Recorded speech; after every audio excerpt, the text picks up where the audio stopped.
Good morning. I'm Andrea Linhoff, a systems engineering leader at ULA and your host for live coverage of today's Vulcan launch. I'm joining you from ULA's Advanced Spaceflight Operations Center at Cape Canaveral Space Force Station in Florida. Thanks for getting up early for the second launch of ULA's Vulcan rocket. Today's flight is dubbed CERT-2, signifying the second certification mission for the new Vulcan rocket. The first certification flight successfully lifted off earlier this year. The Vulcan rocket will continue ULA's legacy of support to our U.S. government, civil, and commercial customers, and with today's flight, we'll move a step closer to certifying Vulcan for government missions. We'll learn more about certification throughout the broadcast. On board the Vulcan rocket is an inert payload along with several tests and demonstrations for future Vulcan capability. Liftoff is scheduled for 6 a.m. Eastern at the top of our 3-hour launch window.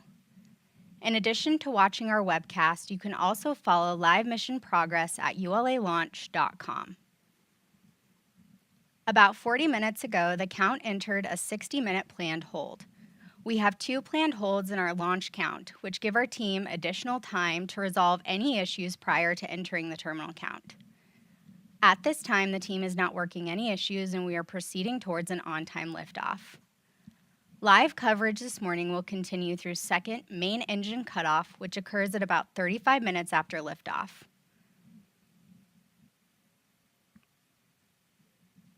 To kick us off, let's learn more about today's flight from ULA's President and CEO, Tori Bruno.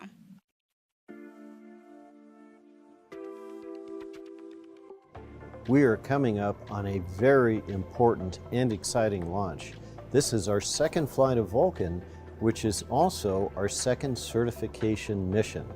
This is really important to both our company and especially our customers because this flight is necessary for us to begin flying national security space missions.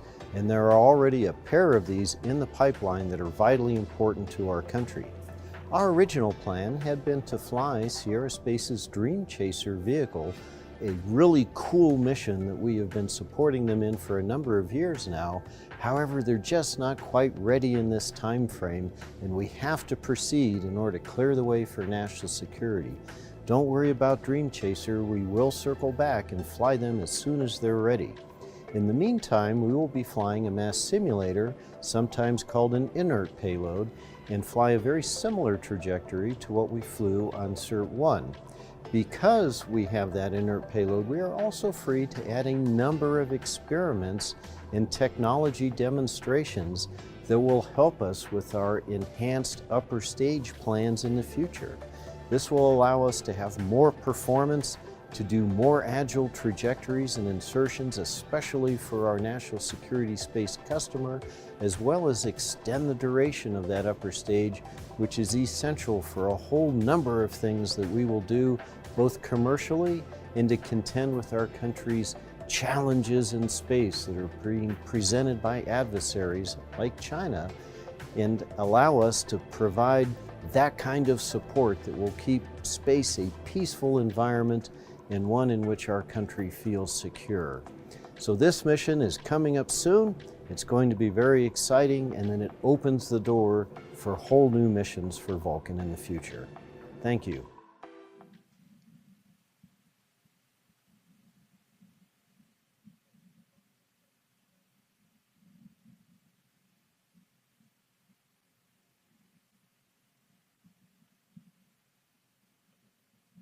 As we look at the Vulcan rocket on the pad, we see the American flag across the inner stage with the ULA and Vulcan logos on the payload fairing. Though it's hard to see now with the booster filled with cryogenic propellants, the Vulcan logo is also wrapped around the first stage. And a portion of the booster includes spray-on foam insulation or SOFI to improve thermal protection and enhance performance. Let's learn more about this innovative new rocket. Designed by ULA's engineering team and built by our skilled technicians, the Vulcan rocket, once fully stacked, stands 202 feet and weighs nearly 1.5 million pounds fully fueled. Vulcan's first stage is built using lightweight, machined and bump-pressed orthogrid aluminum panels to form the liquid propellant tanks. Once formed, Tanks are joined together using circumferential friction stir welding before heading to the paint booth. Prior to mating to the booster, the BE-4 engines are individually hot-fired. At the base of the rocket is the Vulcan booster, powered by twin BE-4 engines. For additional thrust at liftoff, solid rocket boosters, or SRBs, are attached to the rocket. Atop the booster is ULA's ultra-thin stainless steel Centaur upper stage, powered by two RL-10C engines. Spacecraft are encapsulated inside a protected 5.4-meter diameter payload fairing. With production complete, the rocket travels from the ULA factory in Alabama to the launch site in Cape Canaveral on ULA's rocket ship. Once in Florida, ULA's launch operations team begins a series of events leading to today's countdown. The process begins by lifting the 109-foot booster onto the newly constructed Vulcan launch platform, or VLP. For missions requiring additional thrust at liftoff, SRBs are attached to the side of the booster. Then, following interstage mate, the Centaur upper stage is transported to the VIF and lifted into position. Lastly, the encapsulated payload fairing is lifted and mated to the Vulcan rocket. Once fully assembled, the launch countdown begins, with moving the rocket from the VIF to the pad. Riding atop the VLP, Vulcan's trip to the pad is about 1/3 of a mile. Weighing in at approximately 2 million pounds, the VLP supports the rocket and contains air conditioning, electrical, and commodities lines. Throughout the 20-minute trip, a support van leads the move, followed by the payload van, providing communication with the spacecraft, while the ground van provides support to the rocket. Trackmobiles at the rear power the nearly 3 million-pound convoy, which also includes an environmental control system, providing air conditioning to the payload and rocket, as well as a backup generator. With the rocket on the pad, the launch team transitions to fueling and other final preparations.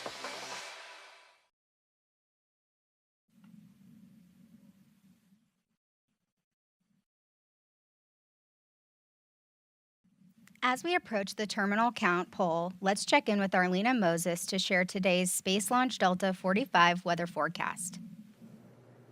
Thanks, Andrea. We just heard from our lead launch weather officer stating weather is great for our launch this morning. And if we take a look at radar behind us, we can see we've had just enough dry air move in over the past 24 hours that has pushed most of our storms and showers that are happening overnight down to our south. The little bit of activity we have up across to our east over the Atlantic Ocean remains a little too shallow and a little too far to our east to be a concern here over the next couple minutes. Our main area of concern here is within this white ring, which represents 10 nautical miles.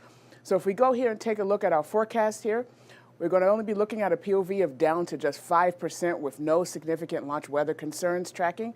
Winds are going to remain from the east, this light breeze about 10 to 15 knots, with temperatures around 80 degrees this morning. Weather looks great for the launch. And back to you, Andrea.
This is Vulcan Mission Control at T-minus 7 minutes and holding.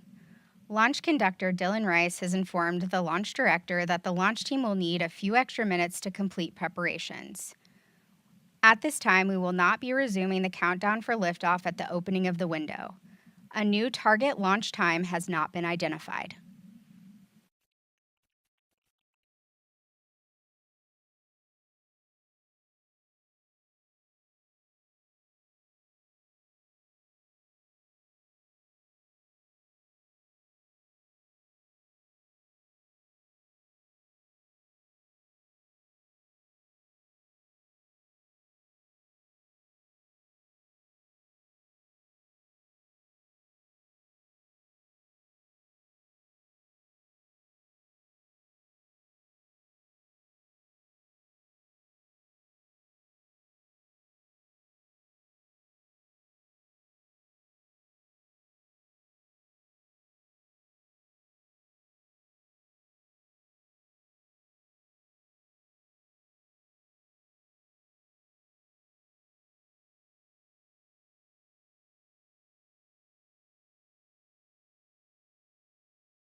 LCSYS on 1.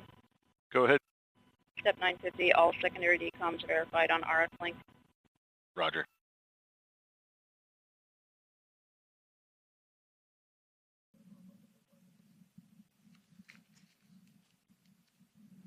This is Vulcan Mission Control at T-minus 7 minutes and holding. You'll frequently see today that there's a VC2S for our configuration that we're flying. The V, the first in this configuration, stands for Vulcan. C, the second, is our Centaur upper stage. 2 indicates the number of solid rocket boosters, so for today that's 2. And then S is standard, and that is our payload fairing length.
This is Vulcan Mission Control at T-minus 7 minutes and holding.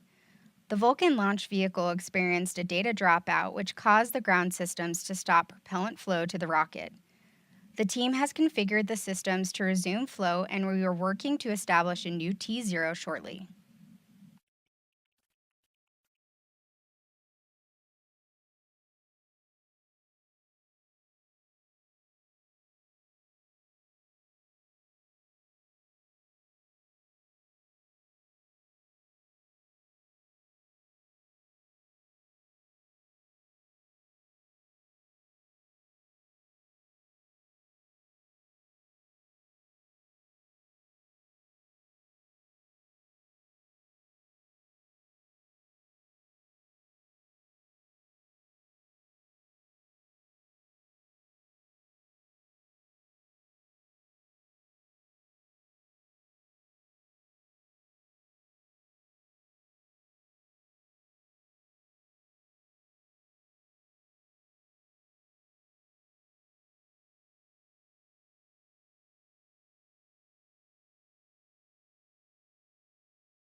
This is Vulcan Mission Control at T-minus 7 minutes and holding. Building on more than 130 years of combined Atlas and Delta launch experience, ULA's Vulcan rocket introduces a balance of new technologies and innovative features to ensure a reliable and accessible space launch service. Let's hear more about this incredible launch vehicle. Vulcan Centaur production begins with aluminum sheets, expertly machined to remove more than 2/3 of the weight, resulting in the structurally strong yet lightweight orthogrid panels that form Vulcan's propellant tanks. The panels are then bump pressed to form the curves required to complete the tanks. At the same time, rings, adapters, and other structural components are precision milled. Next, the aluminum domes, panels, and other structures that form Vulcan's propellant tanks are first cleaned and etched to a smooth, even surface, and then anodized to harden and prevent corrosion. Following an ultrasonic inspection, 5 completed panels for the liquid methane tank are assembled and joined together using friction stir welding. Unlike traditional welding, where filler material is used to join components, friction stir welding uses a head to stir the metal of the 2 panels together as it moves down the seam. The resulting joint is stronger and produces a lighter weight, higher performing tank. The process is repeated to create the liquid oxygen, or LOX tank, followed by attaching domes to complete the tanks. Circumferential friction stir welding is then used to join the 2 propellant tanks that comprise the Vulcan booster. As production continues on the booster stage, stretch-forming gore panels for the Centaur's second stage propellant tanks is underway. The stainless steel gore panels are welded together to create the propellant tank domes. The gore welder is one of several highly specialized welding stations in the Centaur production process. Just down the aisle, Centaur 5's massive intermediate bulkhead is mated to its ultra-thin tank.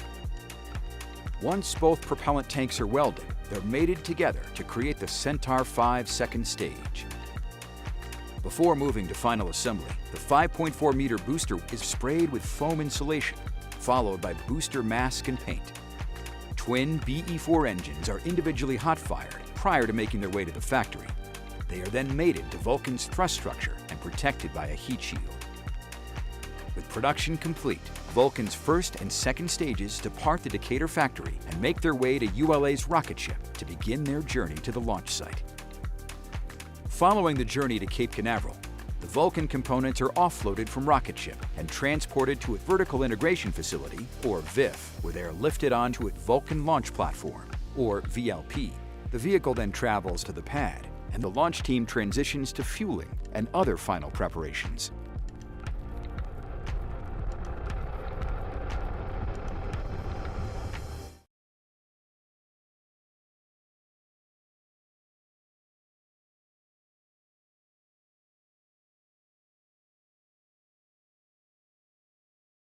LC, ALC. Go. Countdown clock has been reset with a new T0 of 10:30 Zulu. We are currently at L-29 and counting. Roger.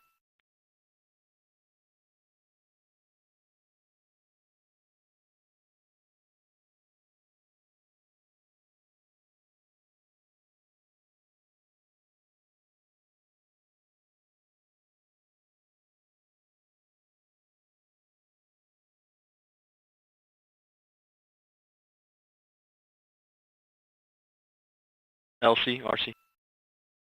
Go. The range has approved our new T0 of 10:30:00 Zulu. Roger.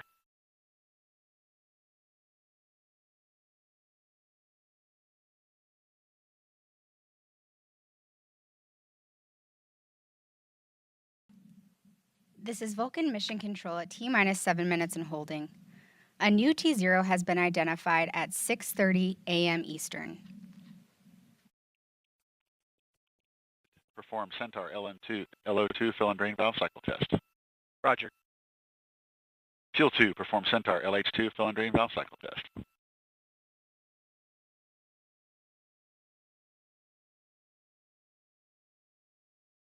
Fuel 2, yeah, okay.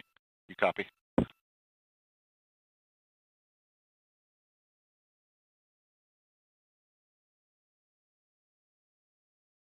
Fuel 2, LC. Go ahead. And I just wanted to ensure you copied the transmission to re-perform the fill and drain valve cycle. Affirmative. Roger. Has gas, establish scan patterns 62 and 63. Roger.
This is Vulcan Mission Control at T-minus 7 minutes and holding.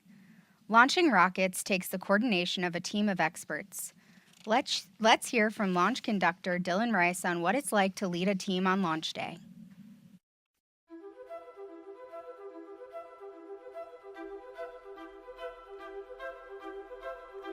I am Dylan Rice, Systems Test Engineer and Launch Conductor for United Launch Alliance.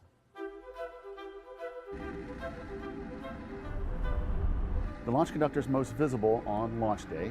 We are overall responsible for execution of the countdown, ensuring that the team is ready to go. Our launch team is divided up into several smaller teams. There's one team that's focused on the booster. There's another team that is focused on the second stage. We have a third team that's focused on the electrical and avionics systems. The primary role of the launch conductor is just to manage all of those teams and make sure that everybody is ready when the launch window opens. Launch day starts pretty early in the morning. We're usually getting started about 10 hours prior to launch. There are teams that are out at the launch pad doing the final securing on the launch pad. That might be associated with our propellant storage farms or our environmental control systems. There's a lot of work that goes into just the general preparation, final preparation of the pad for a launch. Once we have the launch pad secured and all of our systems are ready to initiate tanking, we clear the launch pad and we start to transfer propellant from the large storage tanks onto the launch vehicle. We also do things like pressurize our reaction control system. When we load helium on the vehicle, we use helium as a pressurant. All those items are considered hazardous, and we can't do that with people out at the pad. Once the vehicle is loaded and ready, then we perform our final terminal count and launch.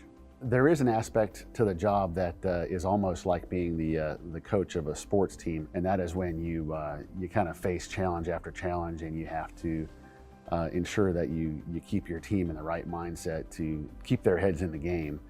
We've had multiple launches. I can think of 3 or 4 off the top of my head that have just been absolutely wild campaigns. There's one in particular. We had a launch window that was in late afternoon in the middle of the summer. We had 4 launch attempts in a row, and the weather just was not cooperating with us. Day after day, the weather pattern was repeating, and we came in day after day and loaded the rocket and tried again and had the rocket ready, and the weather just wasn't going to let us go. At that point, you're almost like a coach reminding the team at halftime. It's like, look, we're not out of this game. We have to keep playing, and eventually we'll prevail. And we did. You know, no matter how many dozens of missions that I've executed, it never gets old. And when we pick up the terminal count, my heart rate definitely goes up. It's exhilarating every time, and it never gets old, and I hope it never gets old, because I really love watching it.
This is Vulcan Mission Control at T-minus 7 minutes and holding.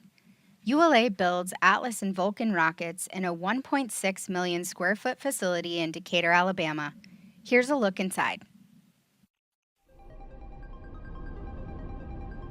Successfully launching missions to every planet in the solar system, in addition to critical national security, science, weather, and communication satellites, ULA has established a long-standing industry reputation for reliability and orbit accuracy.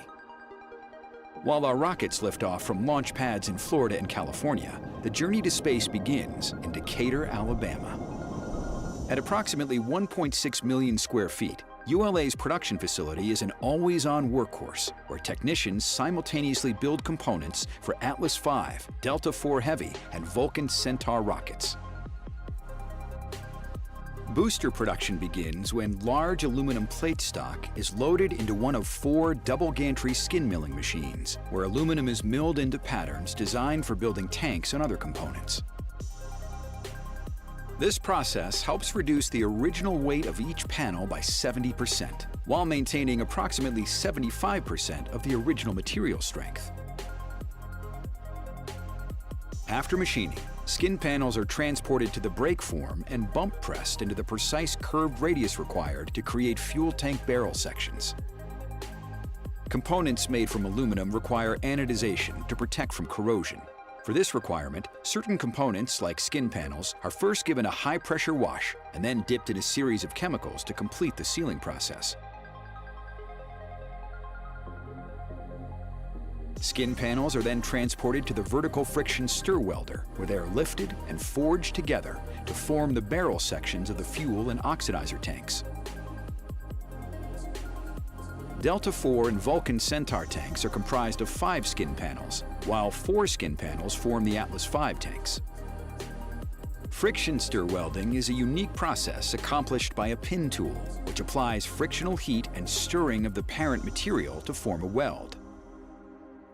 This process only uses friction as the heat source and has no filler material, making an extremely strong welded joint.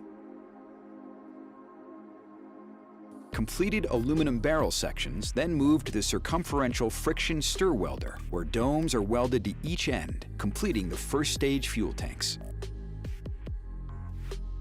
After pressure testing, which verifies the integrity of the welds, the next stop for booster fuel tanks is the spray-on foam insulation booth, or SOFI. This is where completed tanks are primed, then insulated to protect from the acoustics that occur at liftoff. Tanks then move to final assembly, where components like wiring and engines are added. In addition to the first stage, or booster stage, ULA's second stages are also built in Decatur. The factory has recently undergone a major reconfiguration, resulting in a new state-of-the-art Centaur V production line to increase the speed at which Vulcan Centaur second stages are built, assembled, and tested. The Centaur upper stages for Atlas and Vulcan are built using a thin stainless steel structure, making it the most efficient upper stage currently in use. To create the domes or bulkheads for Centaur's 2 tanks, gores or pie-shaped sheets are welded together. The bulkheads and tank skins are then assembled using a combination of spot and seam welds. Spray-on foam insulation, or SOFI, is then applied to the Centaur tank to provide thermal protection for the cryogenic fuels. Centaur's tanks are known as pressure-stabilized tanks because 90% of their weight and structure at launch is from the mass of the fuel and oxidizer loaded prior to liftoff. The Centaur tank then moves to final assembly, where engines, avionics, pneumatic, and propulsion systems are installed. At the end of the production journey, all systems on both the booster and Centaur are fully tested, and the stages are prepared for transport to the launch site. With testing and transport preparations completed, Atlas V, Delta IV Heavy, and Vulcan Centaur rockets exit the factory and roll about a mile down the road to a dock on the Tennessee River. Once loaded onto the RS rocket ship, ULA's specially designed cargo boat, the rockets begin the 8-day trip to Cape Canaveral Space Force Station, Florida, or the 23-day trip to Vandenberg Space Force Base, California.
LC Prop 1. Go. SGI charge to flight pressure. Roger.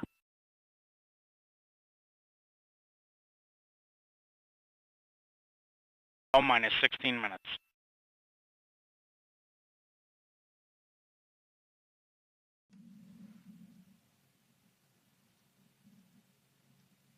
This is Vulcan Mission Control at T-minus 7 minutes and holding. Earlier this week, the ULA team conducted an extensive practice ahead of today's launch attempt. We're looking at video of the wet dress rehearsal. The WDR is a full day of launch test. During the WDR, Vulcan's booster and Centaur stages are powered up. Avionics are tested and final preps to the ground systems are accomplished. Next, the rocket is loaded with methane, liquid oxygen, and liquid hydrogen. With the rocket fueled, the team proceeds into the terminal count, which includes pressurizing the rocket, arming various systems, and transitioning the rocket to internal power. The WDR count ends just seconds prior to T0. The rocket is then safed, the cryogenic propellants are drained.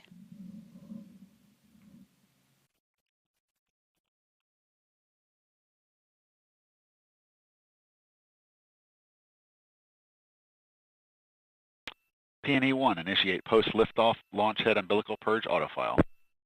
Roger.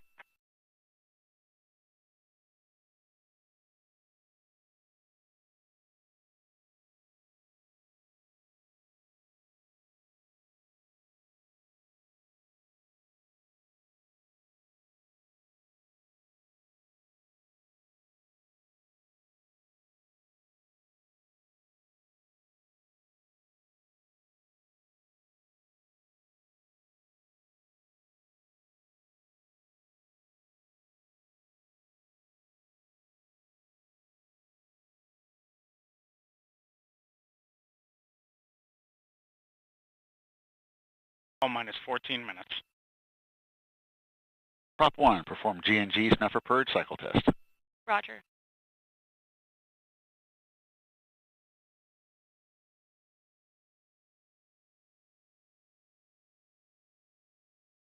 OSM1. Go. First step, 1040. Launch sequencer overrides established. Roger. LC, PNA2. Go. CUC airborne pre-chill is complete. Recorded time 10:16:13 Zulu. Recording 10:16:13 Zulu. Good copy.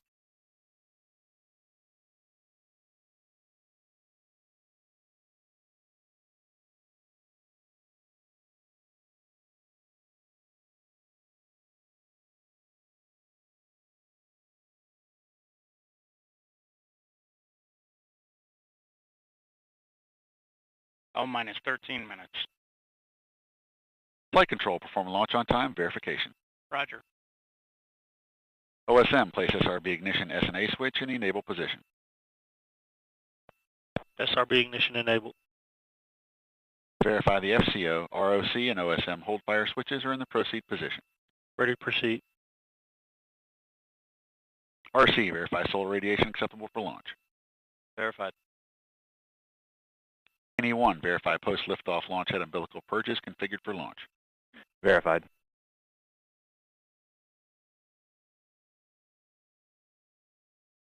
C Prop 1. Go. GNG snapper purge cycle test complete. Roger. LC flight control. Go. Launch on time verified. Roger.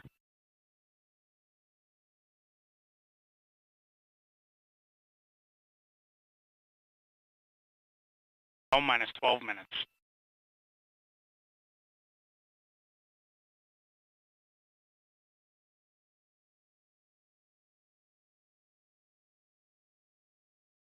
RLM, verify red line monitor and event table in the correct configuration for terminal count.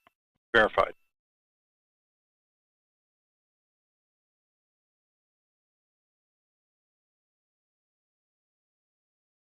LC locks 2.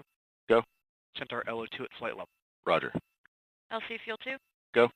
Centaur LH2 at flight level. Roger. Terminal count briefing. If a condition exceeds a launch constraint anytime after the terminal count status check, the observer shall announce hold, hold, hold on channel 1, identify their station, and briefly state the reason for the hold.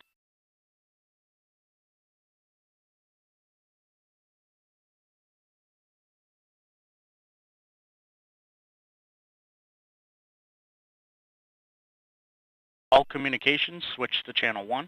All personnel and visitors remain in present position until launch. Maintain operational silence in the LCC.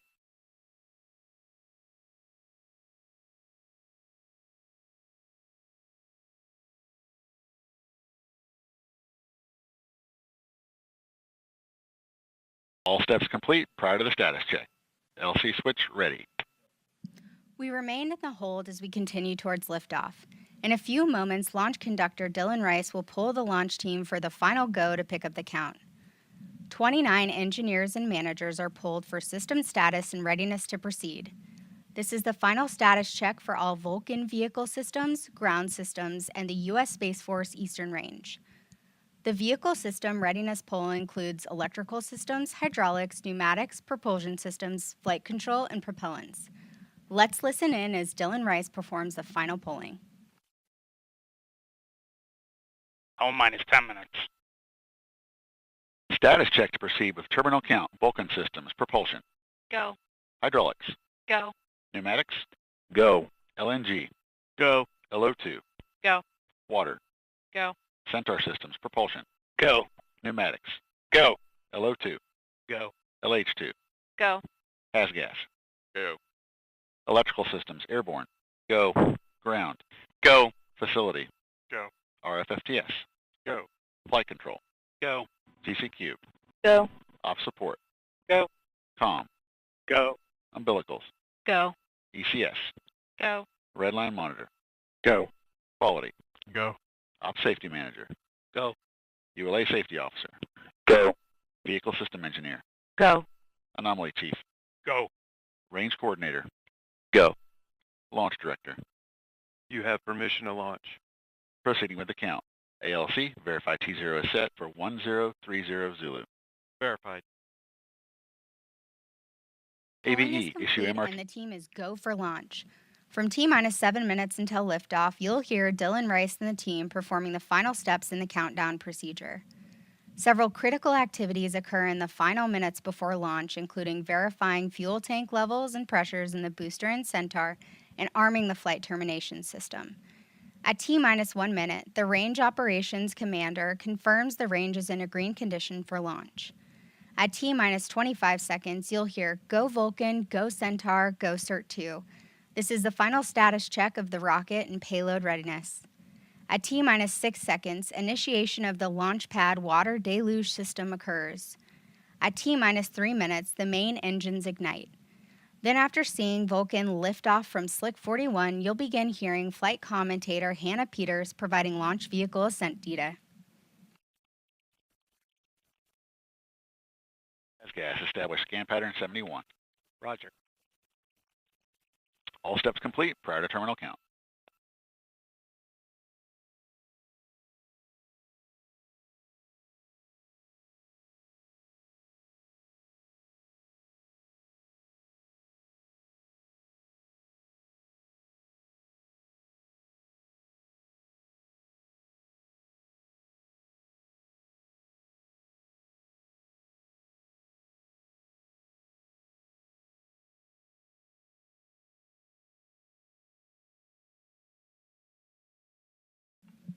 This is Vulcan Mission Control at T-minus 7 minutes and holding. We anticipate releasing the hold in just a few moments.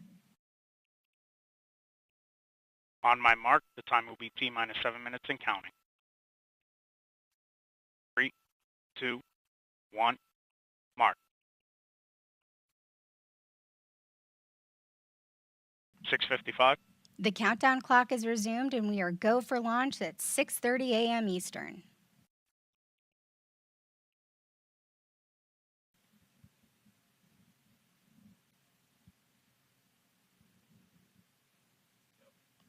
After liftoff, ULA's Vulcan rocket will head southeast from Space Launch Complex 41. Here's a look at today's ascent. Following final confirmation of rocket readiness, twin BE-4 engines and 2 GEM 63XL solid rocket boosters produce more than 1.8 million pounds of thrust to lift ULA's Vulcan rocket away from Cape Canaveral's Space Launch Complex 41. Shortly after liftoff, the rocket begins a pitchover to attain the proper flight path. while minimizing the dynamic pressure it experiences during flight. Vulcan then reaches Mach 1, the speed of sound. With the ability to add 2, 4, or 6 solid rocket boosters, or SRBs, Vulcan can be precisely configured to take any mission to space, from low Earth orbit to Pluto and beyond. These boosters augment the rocket's total thrust at liftoff, adding approximately 460,000 pounds of thrust per SRB. With their propellant expired approximately 90 seconds into ascent, the SRBs burn out, followed by jettison. Jettison time is variable, occurring between 100 and 150 seconds after liftoff, depending on mission requirements. Vulcan's guidance system then activates to steer towards the precise target in space.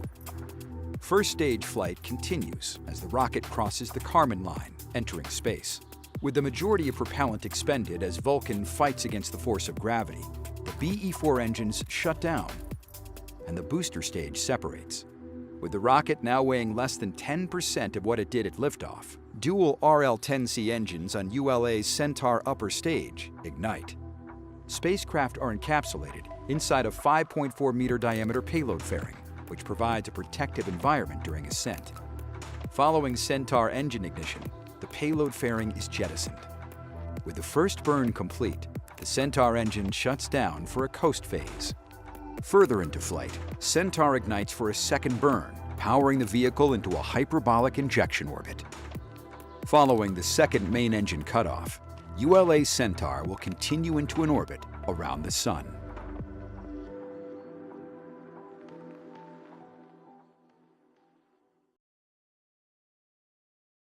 $410.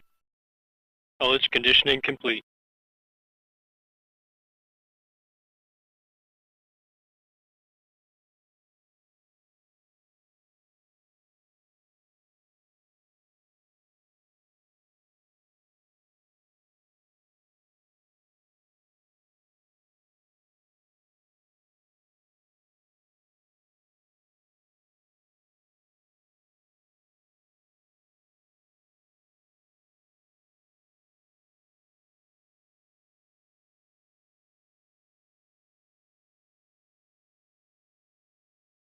$330.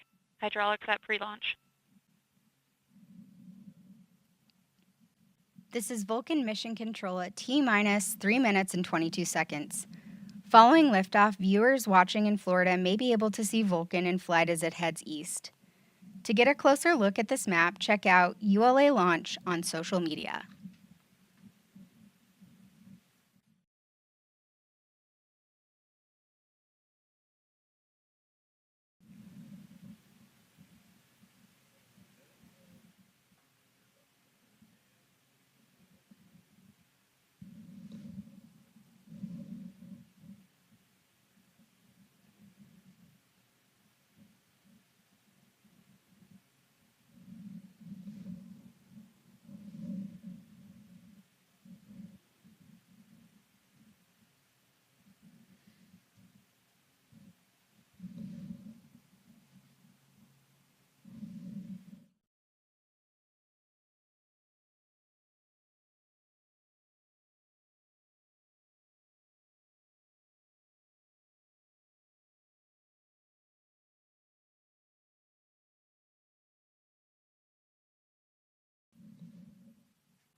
T-minus 2 minutes. The launch vehicle, ground systems, and eastern range are go for launch. For those of you just joining us, I'm Andrea Lenhoff, your host for today's live coverage of ULA's second Vulcan rocket launch. At this time, the team is not working any issues, and we're proceeding towards an on-time liftoff at 6:30 a.m. Eastern.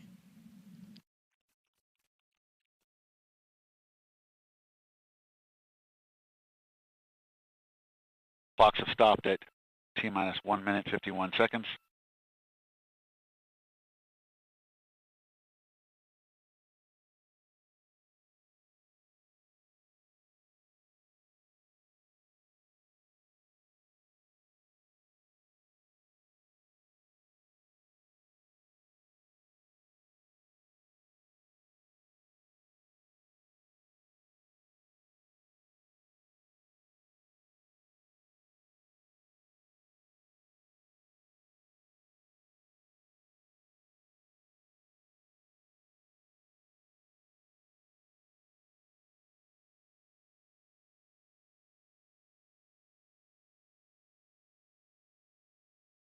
LC, this is flight control. Go. Flight control is ready to reset the clock to T-7 and holding. Roger. ALC, reset the countdown clock to T-7 minutes and holding.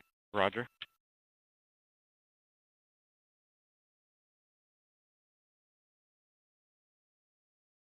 LC, Peony 2. Go, Peony 2. Centaur, LH2 and LO2 tank venting in progress. Roger. LC, Peony 1. Go. Vulcan tank pressures are stable. Roger.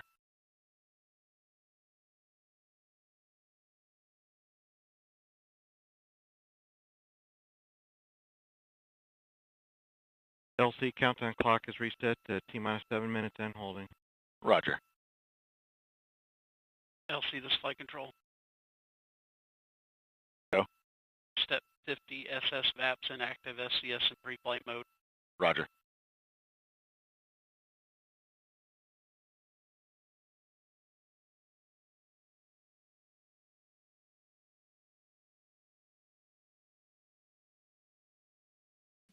This is Vulcan Mission Control. The team has reset the clock to T-7 minutes and holding. We are waiting for more information on an updated T0.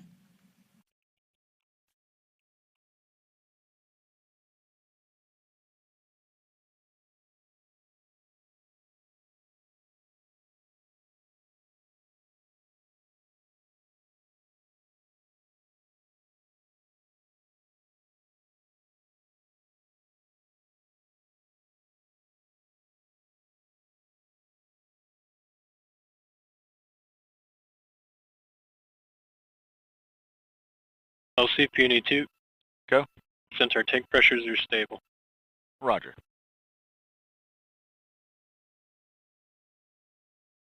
OSM, place SRB ignition SNA switch to disabled position.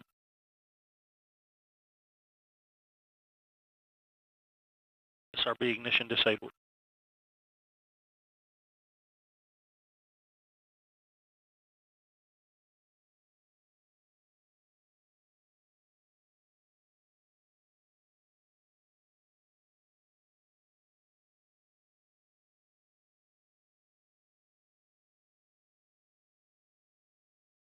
All stations recycle systems back to T-7 and holding configuration. Hold occurred at T-1 minute 51 seconds. Report status at completion. Airborne electrical LC. Go ahead. Transfer transmitter battery external. Roger.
LC, Peony 1.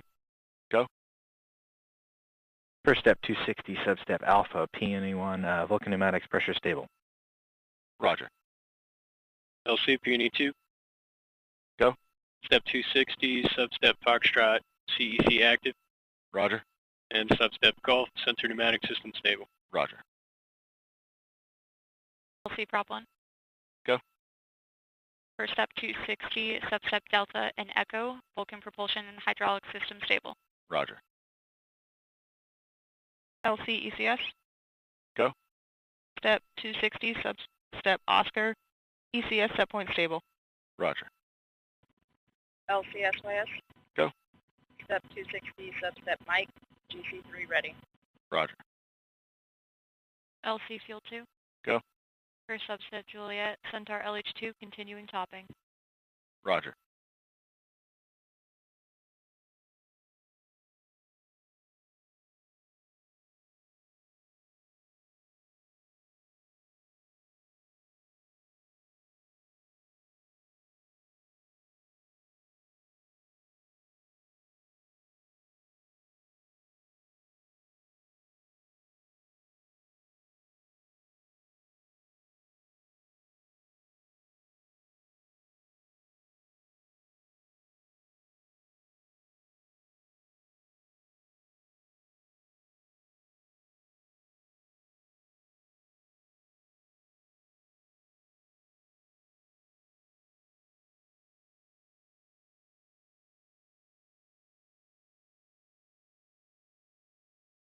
LC, Airborne Electrical. This LC. Step 260, subset Papa, Airborne Electrical ready. Roger.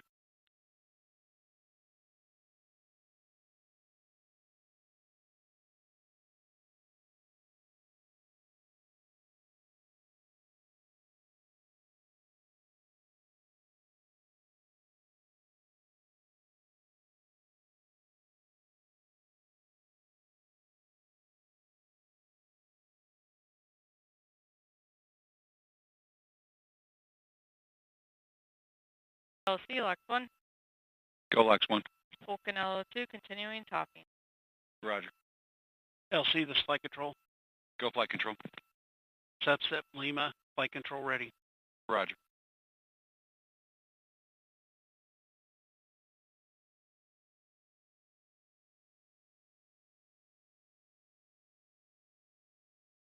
LC has gas. Go has gas. For substep India, has gas ready. Roger.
LC, fuel 1. Go. Step 260, substep Charlie, Vulcan LNG, continuing topping. Roger.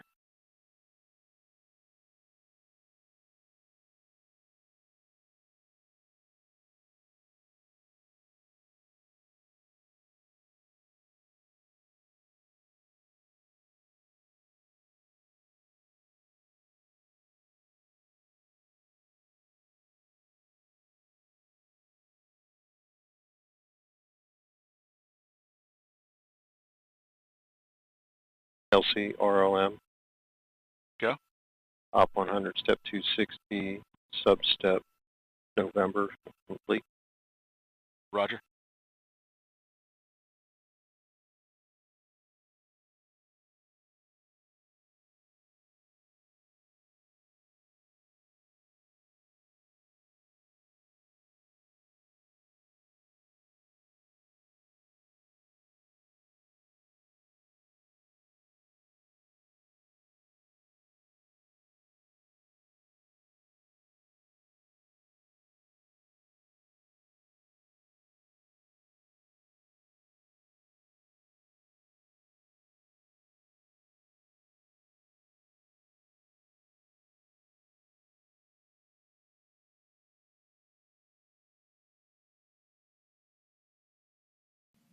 This is Vulcan Mission Control at T-minus 7 minutes and holding.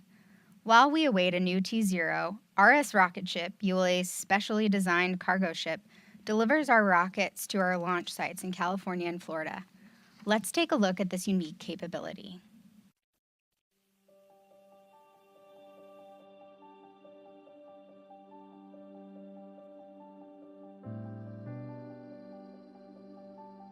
Hi, I'm John, captain of ULA's rocket ship.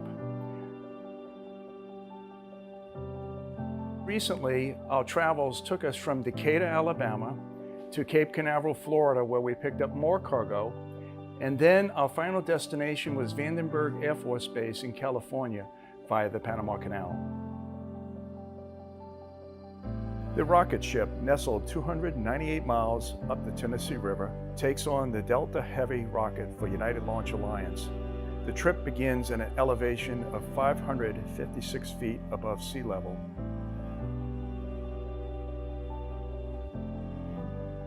23 miles below Decatur is Joe Wheeler Lock and Dam. It is our first of 4 locks operated by the Tennessee Valley Authority on the Tennessee River that allows a step-down staircase of 48 feet in level. Now into the Wilson Pool, we transited approximately 2 hours to enter the Wilson Lock Chamber, the highest single lift east of the Rockies. Once secured in Wilson Lock, we were now lowered a distance of approximately 90 feet. Exiting Wilson Lock and Dam is a narrow channel for 5 miles that leads us generally shallow water past Florence, Alabama. Now passing Florence, Alabama, the rocket ship transits a shallow region with a rocky bottom. The crew expects 5 more hours of transit to Pickwick Lock and Dam. This trip, the vessel anchored above Pickwick Lock for daylight transit-only requirements through the lock. This was due to higher than average water and fast current conditions. At morning twilight, the ship approaches Pickwick Lock. The vessel will be lowered approximately 48 feet, and the transit continues in a narrow stretch of the Tennessee River for 106 miles, commonly referred to as the Wiggles. After passing New Johnsonville, Tennessee, the vessel enters the region known as the Land of Lakes, commonly known to the crew to be more relaxed in a buoy channel leading to the Kentucky Lock and Dam. This elevation drop is approximately 43 feet. After locking and a transit of 21 miles, we leave the Tennessee River in our rearview mirror and join the Ohio River. The vessel now is located in Paducah, Kentucky at an elevation of 320 feet above sea level. The deck crew returns to normal sea watches since the portion of the trip will transit over the lock and dam at Olmsted by a buoy navigable channel. After 5 hours of transit on the Ohio River, the vessel turns southbound on the lower Mississippi River, approximately 14 hours away from Memphis, Tennessee, and approximately 2 days from Baton Rouge. Other major cities along the route are Greenville, Mississippi, Vicksburg, Mississippi, Natchez, Mississippi, and finally arriving at Baton Rouge, Louisiana. There we anchor for fuel replenishment. We now have accumulated 1,070 miles of river and dropped in sea level of a distance of 546 feet to nearly join sea level. Passing New Orleans by night is an impressive sight of lights from the water's edge to the tall office buildings to include the twin bridges known as the Crescent City Connection. The Federal pilot disembarks at the Southwest Pass Sea Buoy as the journey continues to Cape Canaveral. After crossing the Gulf of Mexico, traffic conditions are generally light. At Dry Tortugas, the southernmost point in the continental United States, the ship joins the Florida Straits and follows the Florida Keys to the Atlantic seaboard. The rocket ship finally arrives at Cape Canaveral, completing a sea voyage taking 3.5 days and approximately 8.5 days from Decatur, Alabama. Departing the dock, the journey to sea is a short 7 miles. The pilot disembarks and the transit continues for slightly more than 3 days. We begin approaching Gatun Lock with a complement of Panamanian linemen. Gatun, the first lock, has 3 chambers.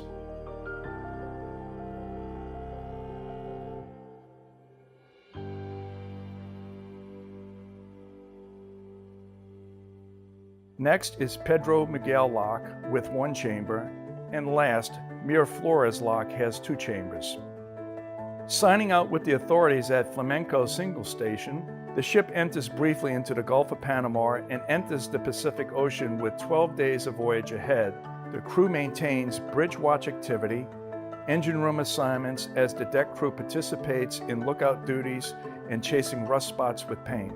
The galley crew maintains the morale with 3 square meals daily. Knowing we are close to our destination, the mountains of Southern California finally come into view. A timed arrival and the first landing at Vandenberg Air Force Base commenced at morning break of first light. The first CBC Delta rocket was offloaded with an associated second stage container. The ship can only stay in this small harbor for a window of usually 3 to 4 hours. This is due to tide height constraints and available water to float the ship safely. With more cargo to offload, the vessel anchors nearby east of Government Point to wait for the next available window for an acceptable tide cycle. The second docking at Vandenberg shows the second CBC Delta rocket was offloaded with a fairing section. At this point, in viewing the final delivery of the rocket components, the crew of the rocket ship breathes a sigh of relief, knowing the safe delivery and the critical mission is now complete.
This is Vulcan Mission Control at T-minus 7 minutes and holding.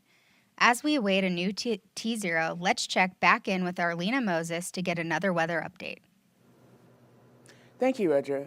Taking a look at radar here this morning, we've had a few more showers develop here across the Gulf Stream, which is located about 20 miles offshore, but they continue to be low enough topped that we're not expecting any significant launch weather concerns. Though, as we continue to push into the window, they will approach the coast. Generally, when we get within 10 nautical miles, which is that white circle that we look at, we have to see them get a little colder topped. A little taller tops, usually about in the 15, maybe 20,000 foot range. And right now, they're kind of below that, so not continuing to be a launch weather concern.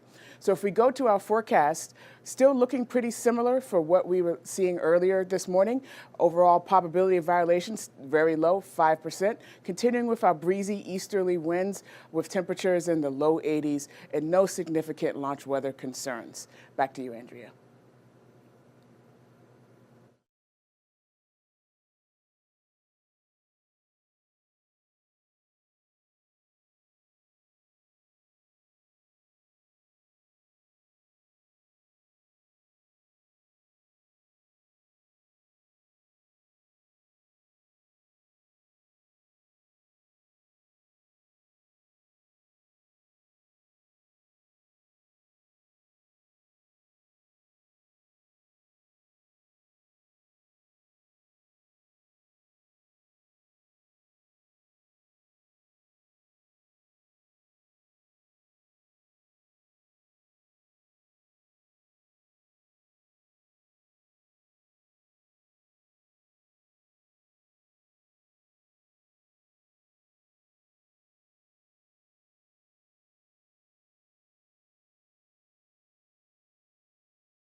LC on 1 AC.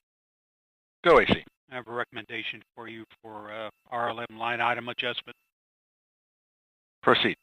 Okay, we want to take the following 8 line items from a value of 31.1 to 32. These line items are 188, 191, 194, 197, 207, 210, 213, 216. All right, I copy line items 188, 191, 194, 197, 207, 210, 213, and 216. All those are currently set to a value of 31.1. The new value of 32 is the direction. Affirmative.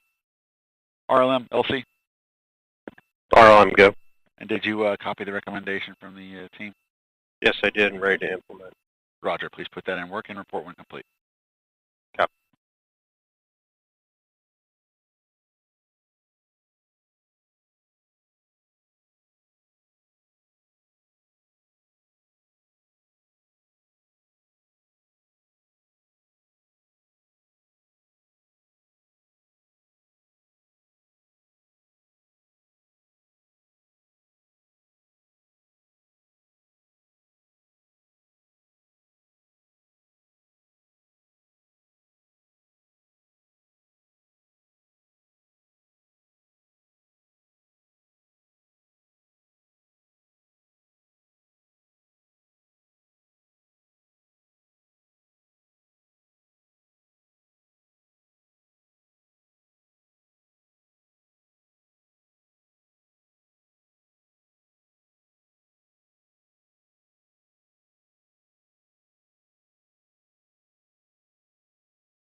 This is Vulcan Mission Control at T-minus 7 minutes and holding.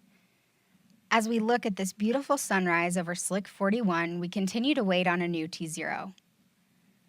Reminder that our launch window today extends to 9 a.m. Eastern. The team continues to work on a new T0, which we will share with you when it becomes available.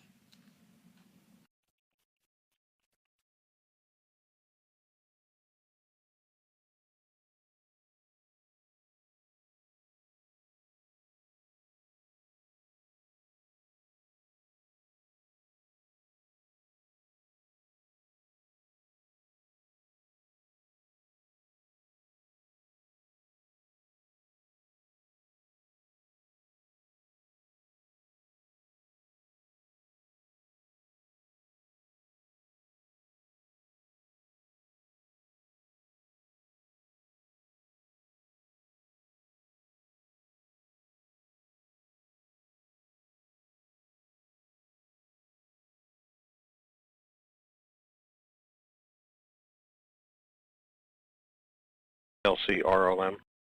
Go. Limits changed on 8 requested line items, upward from 31.1 to 32.0. Roger.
LC and 1 AC. Go. Ready to provide you a recommendation. LD net 1. LD. Proceed AC. Okay, the team has reviewed the hold that was put into place and isolated that to the VCU line items. We have adjusted the 8 line items affected by this voltage concern. We have no other concerns with proceeding and are recommending another attempt. LC concurs. LD. LD concurs.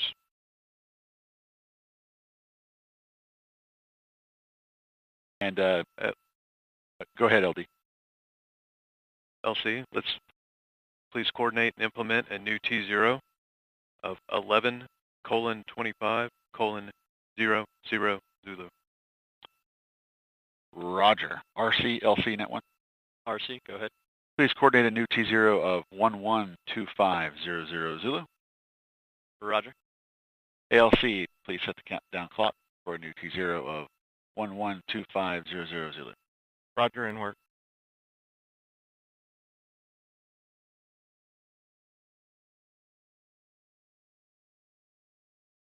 And all personnel on net 1, this is the LC. We're going to reestablish an L25 configuration and proceed again toward another terminal count run.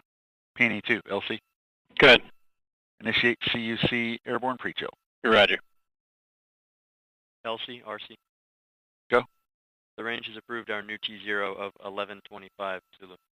Roger.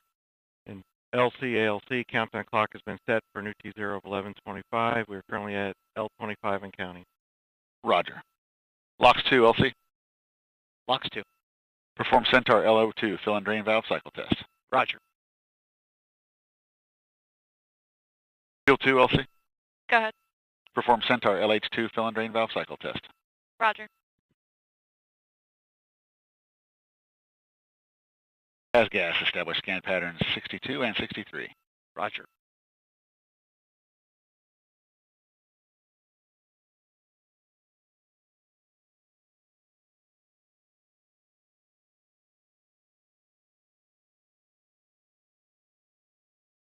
This is Vulcan Mission Control at T-minus 7 minutes and holding. As you just heard, a new T0 has been established at 7:25 a.m. Eastern.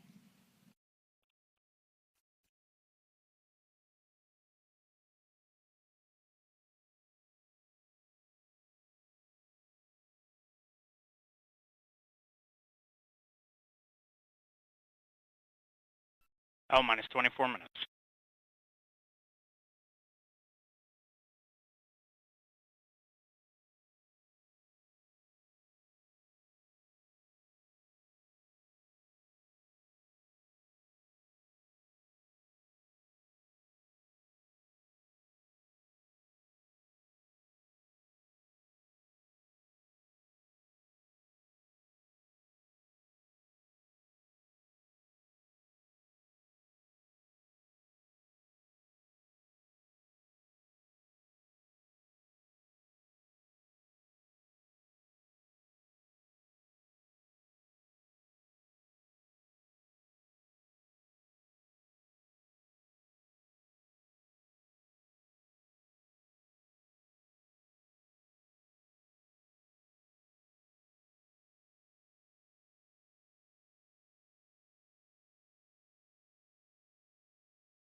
Roger. Resume Centaur LO2 topping at flight level. Roger. This is Vulcan Mission Control at T-minus 7 minutes and holding. ULA also launches Atlas rockets here in Cape Canaveral, Florida. Let's take a look around. With spacecraft launched to every planet in the solar system, in addition to critical national security, science, weather, commercial, and human space missions, ULA has a long-standing industry reputation for reliability and orbit accuracy. At our launch site in Cape Canaveral, Florida, the story begins with ULA's Atlas and Vulcan rockets arriving on the RS rocket ship. Rocket ship is a specially designed cargo ship used to transport rockets from ULA's more than 2 million square foot production campus in Decatur, Alabama. Once rocket ship arrives at Port Canaveral, the team offloads and transports the rocket to the pad. Launch site processing begins with Launch Vehicle on Stand, or LVOS. The 107-foot Atlas V boosters and 109-foot Vulcan boosters are transported and hoisted into a vertical position using a crane. Atlas is lifted onto the mobile launch platform, while Vulcan is lifted onto the Vulcan launch platform. With the boosters in place on the launch platforms, solid rocket boosters are added next, followed by stacking of the inner stage adapter and Centaur second stage.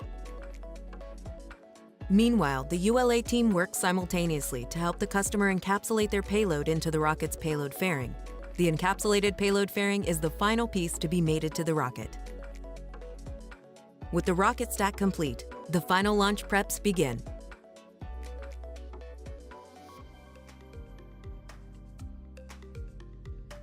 Launch countdowns begin with moving the launch platform from the VIV to the pad. Weighing in at about 2 million pounds, the launch platform supports the rocket and contains air conditioning, electrical, and commodities, while the undercarriages bear the weight of the launch platform and rocket. Leading the move are vans providing communication and support to the spacecraft and rocket. Trackmobiles at the rear power the convoy, which also includes an environmental control system providing air conditioning to the payload and rocket, as well as a backup generator.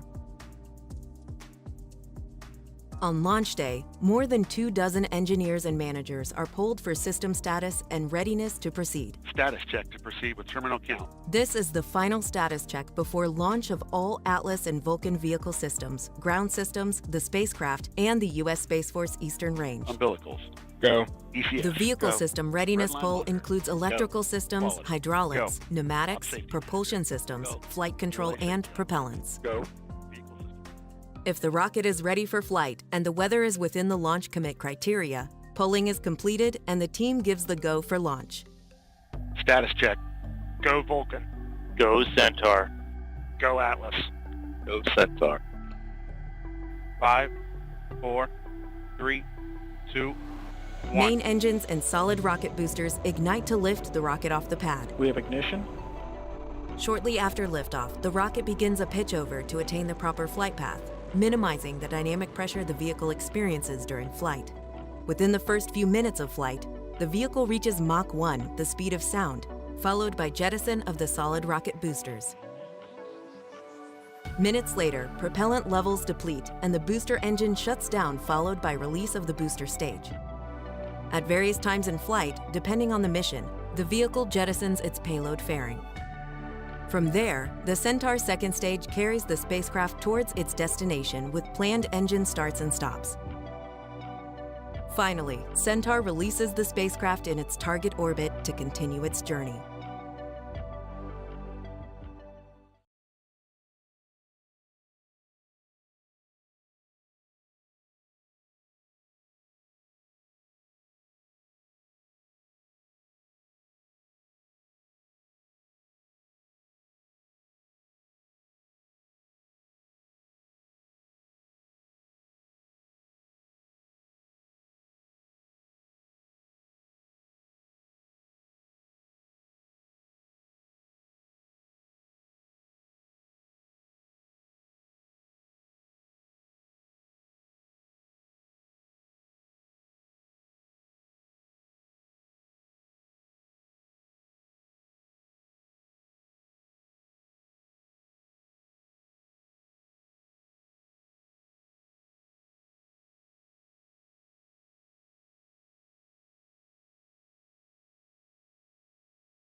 L minus 16 minutes.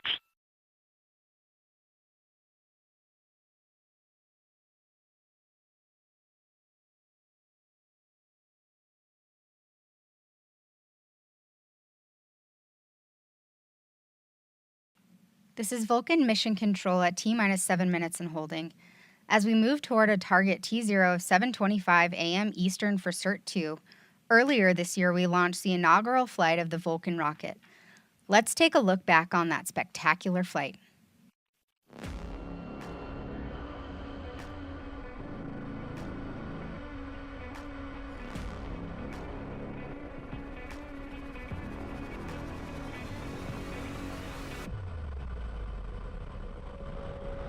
Status check to proceed with terminal count, Vulcan systems, propulsion. Go. Hydraulics. Go. Pneumatics. Go. LNG. Go. LO2. Go. Water. Go. Centaur systems, propulsion. Go. Pneumatics. Go. LO2. Go. LH2. Go. ASGAS. Go. Op safety manager. Go. ULA safety officer. Go. Vehicle systems command. Go. Anomaly chief. Go. Range coordinator. Clear to proceed. Launch director. You have permission to launch. We have ignition.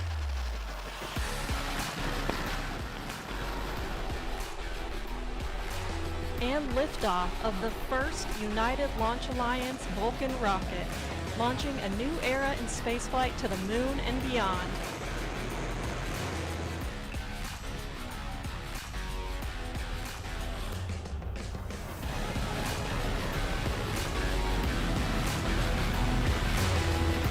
And the vehicle has cleared the tower.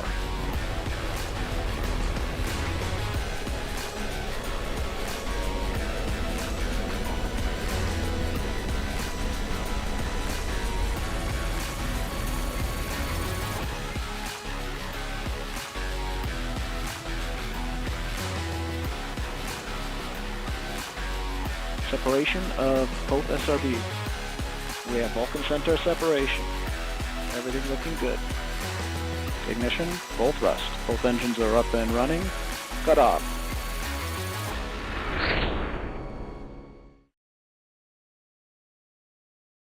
LC Prop 1. Go. G&G Snapper Purge cycle test complete. Roger.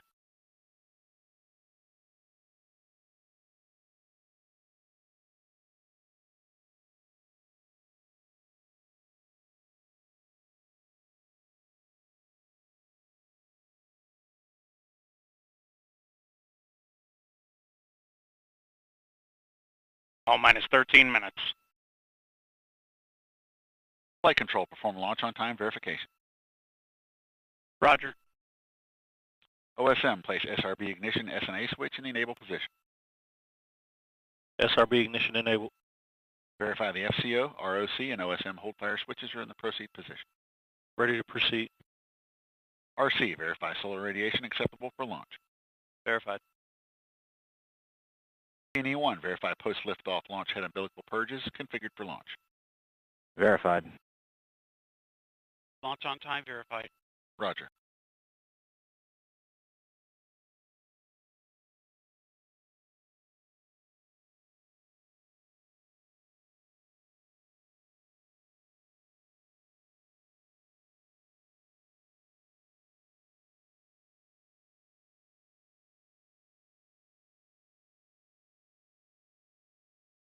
All minus 12 minutes. Terminal count briefing. If a condition exceeds a launch constraint, anytime after the terminal count status check, the observer shall announce hold, hold, hold on channel 1, identify their station, and briefly state the reason for the hold. RLM, verify red line monitor and event table in the correct configuration for terminal count. Verified.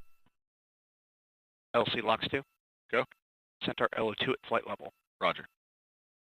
LC Fuel 2. Go. Centaur LH2 at flight level. Roger.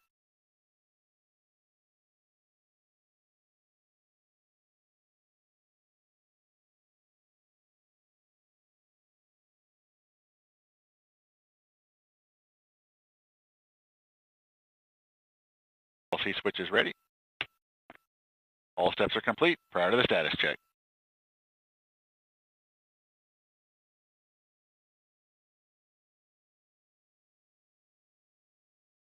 minus 11 minutes.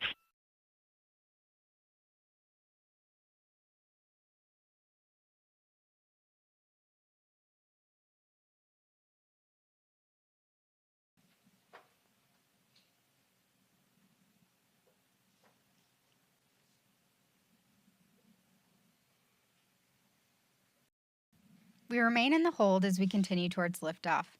In a few moments, launch conductor Dylan Rice will pull the launch team for the final go to pick up the count. 29 engineers and managers are pulled for system status and readiness to proceed. This is the final status check for all Vulcan vehicle systems, ground systems, and the U.S. Space Force Eastern Range. The vehicle system readiness pull includes electrical systems, hydraulics, pneumatics, propulsion systems, flight control, and propellants. Let's listen in as Dylan Rice performs the final pulling.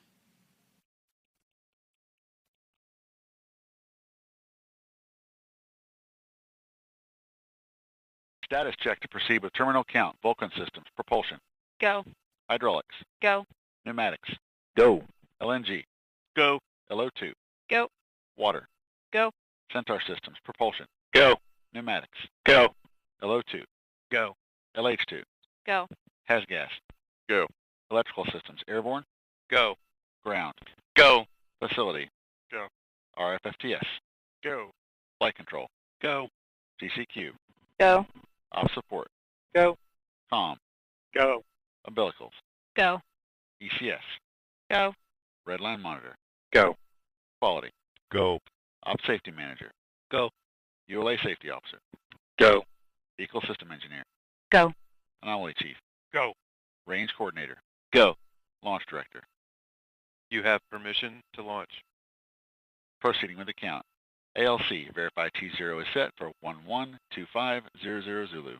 Verified. ABE, issue MRTU sync pulse. Roger.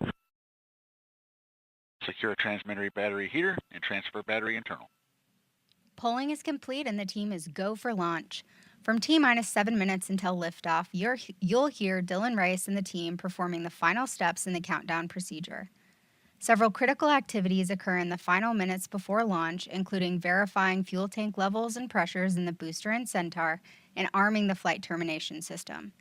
At T-minus 1 minute, the Range Operations Commander confirms the range is in a green condition for launch. At T-minus 25 seconds, you'll hear Go Vulcan, Go Centaur, Go CERT-2. This is the final status check of the rocket and payload readiness. At T-minus 6 seconds, initiation of the launch pad water deluge system occurs. At T-minus 3 seconds, the main engines ignite. Then after seeing Vulcan lift off from Slick 41, you'll begin hearing flight commentator Hannah Peters providing launch vehicle ascent data.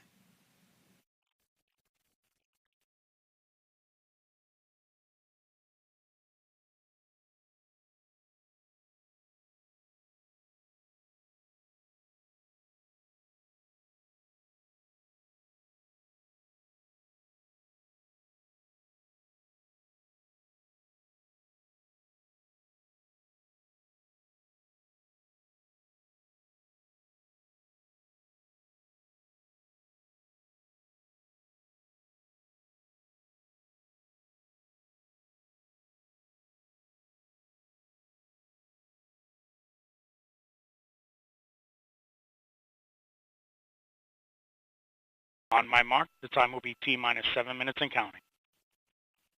3, 2, 1, mark. 6:55. Ground pyros enabled.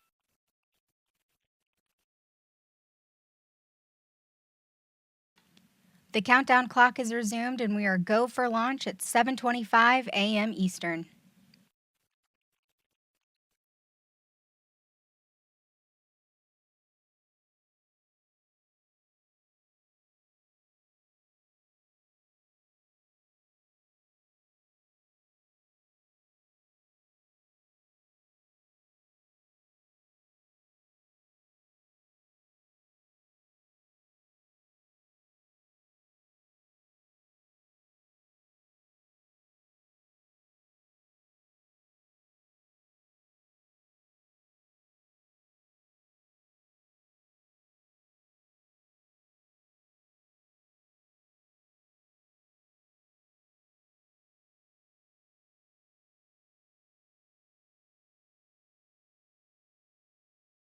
551. Securing Centaur LO2. Securing Centaur LH2.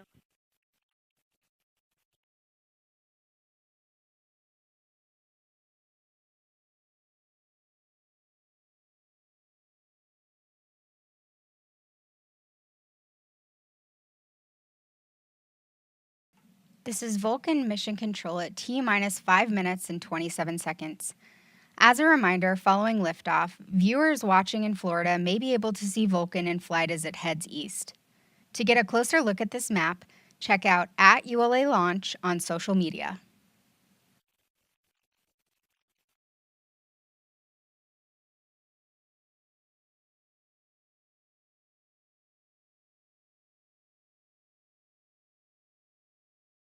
.459.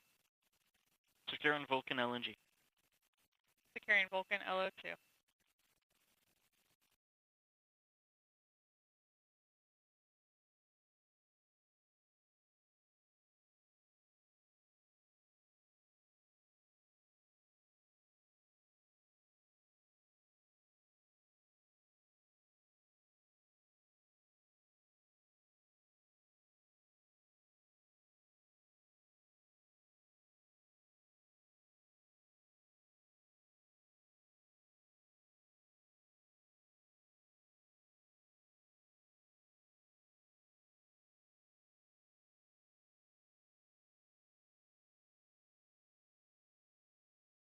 .410.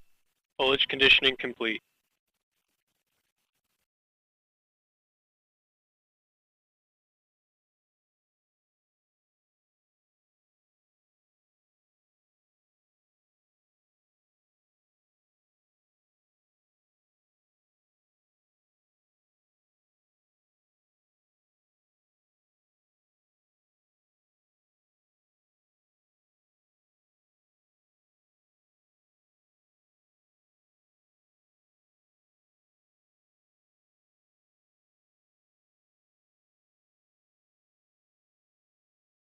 .30.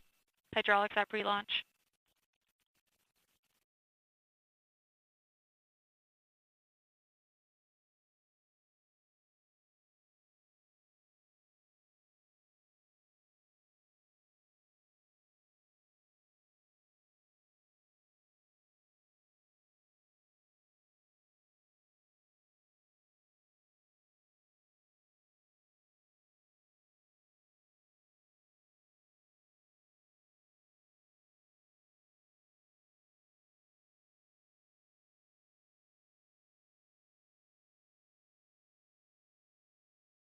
.249. FTS at Turtle.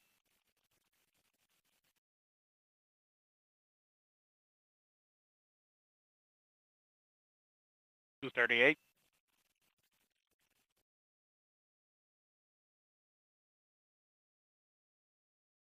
.230.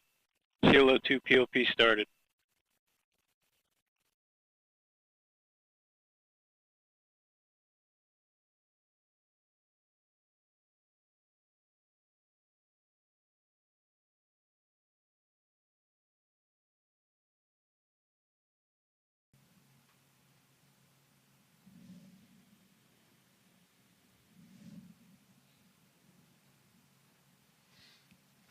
T-minus 2 minutes. The launch 59. vehicle, ground systems, and eastern range are go for launch.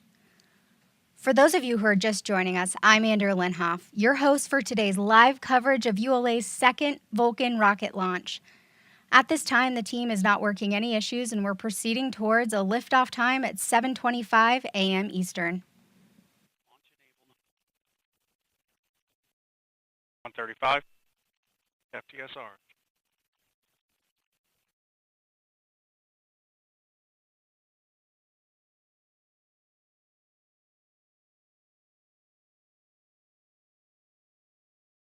.120. SCS count started. 115. ECS, reduce ECS for launch. Roger.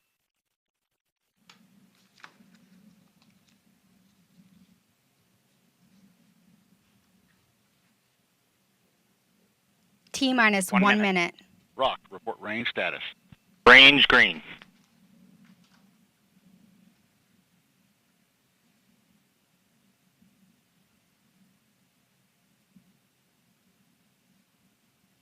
45. Vulcan tanks at step 3.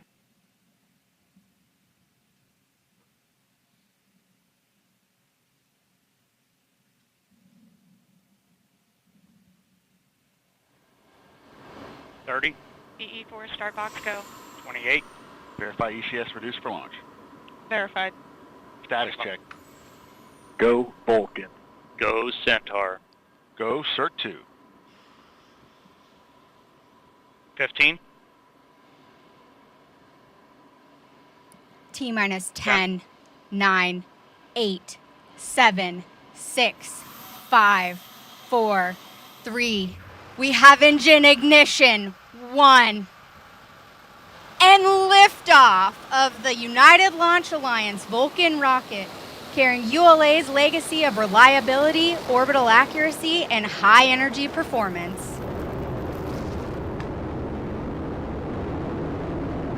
Everything looking nominal. BE4 performing as expected. All temperatures and pressures looking good. Vehicle has begun its pitch and raw program.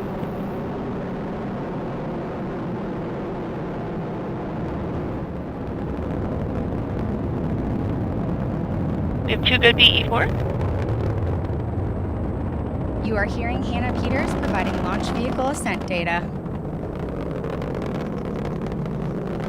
And we've ended the pitch program. Vulcan's now at 1.5 or 0.5 Mach.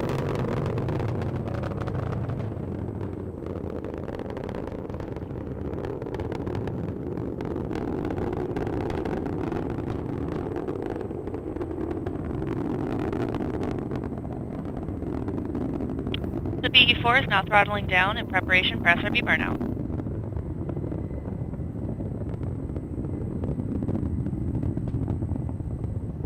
And vehicle is past Mach 1, Vulcan is supersonic, and maximum dynamic pressure. Coming up on SRB burnout. And we have indication of SRB burnout. Up next is SRB jettison.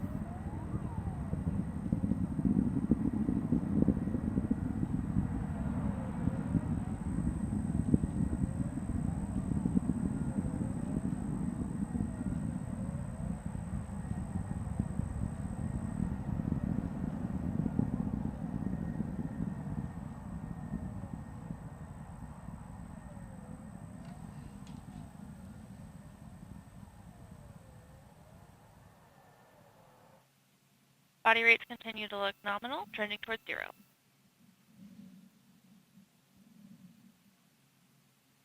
BE4 is now throttling down, and we have SRB jettison.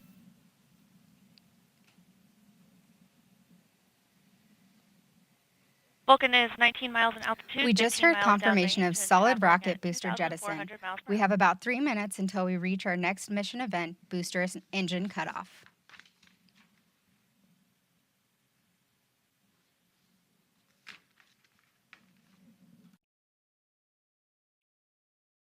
Up on RCS valve activation.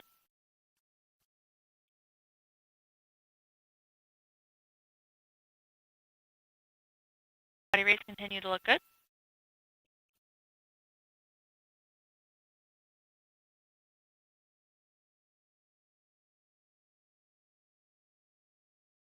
And we're now just about 2 minutes to nominal BECO. And we've had RCS valve activation.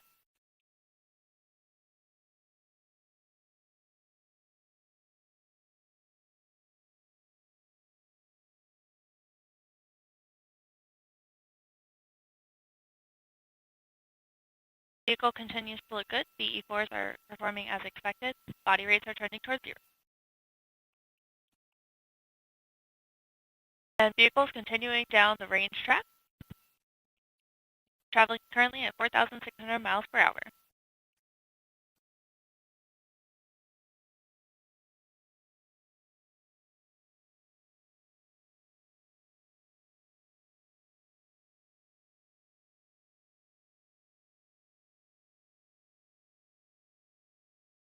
Continue to have 2 good engines. Body rates trending towards 0. And we're now about 1 minute to nominal BECO.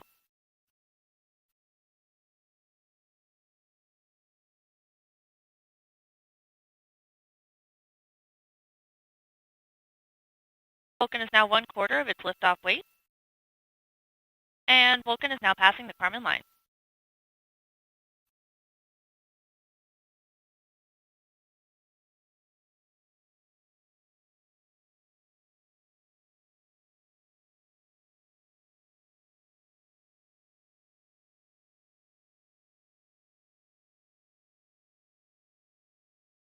And we've started boost phase chill down on the second stage engine.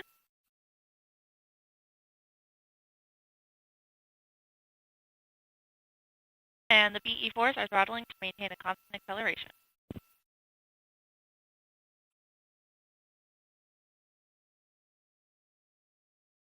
And we've concluded our boost phase chill down. And PU has gone to open loop. And we have BECO, booster engine cutoff.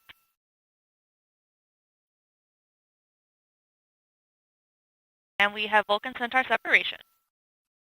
And pre-start on LH2 and LO2.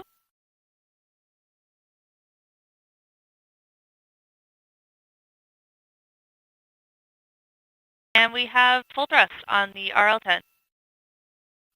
And bearing jettison has been indicated.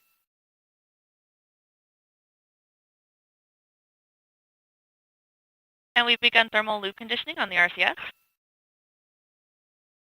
And fixed angles on Centaur PU. Vehicle is now 123 miles in altitude, 345 miles downrange, and traveling at 10,000 miles per hour.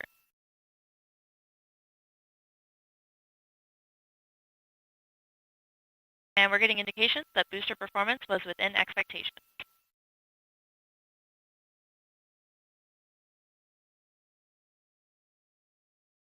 RL10 continues to perform nominally. And we are partway through a 10.5-minute burn. This is Vulcan Mission Control at T plus 6 minutes and 20 seconds. We just heard flight commentator Hannah Peters confirm the successful completion of the early phase of today's flight, and all systems continue to operate nominally. Our next event, main engine cutoff, will occur in approximately 10 minutes. While we wait, I'm now joined by ULA's Space Force Program Manager, Megan Lapine. Megan, thank you so much for being here today. Thanks for having me, Andrea. I think we're all really excited that we just saw Vulcan launch for the second time. I know a lot is going on with us this morning, but why don't you tell me what's going through your head right now? Sure. So I think it was a beautiful liftoff this morning. I think we're all really excited to see that. It's such a significant launch in terms of our certification and where we're going with Vulcan. So it was just a tremendous accomplishment from this team. Really proud to be part of the team that did this. Not just the ULA team, but also our Space Force partners, our suppliers across the country. So many people put in so much hard work, so much effort, so much dedication into this, and it's an amazing thing to see this morning. You never think about it, but there's so many different parts that go into a successful, even just getting off the pad. Absolutely, launch. Yeah. So why don't you tell us a little bit about the countdown?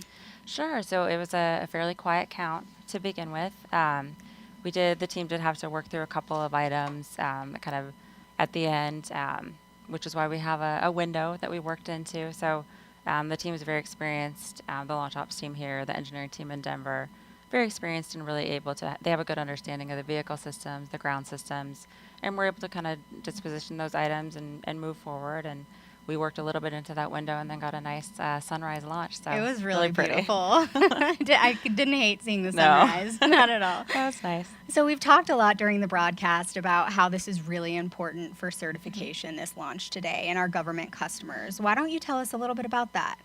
Sure. Actually, before the launch today, we had a chance to talk to our colleague, Greg Novi. He put together a little description of how we get new launch vehicles certified for national security space.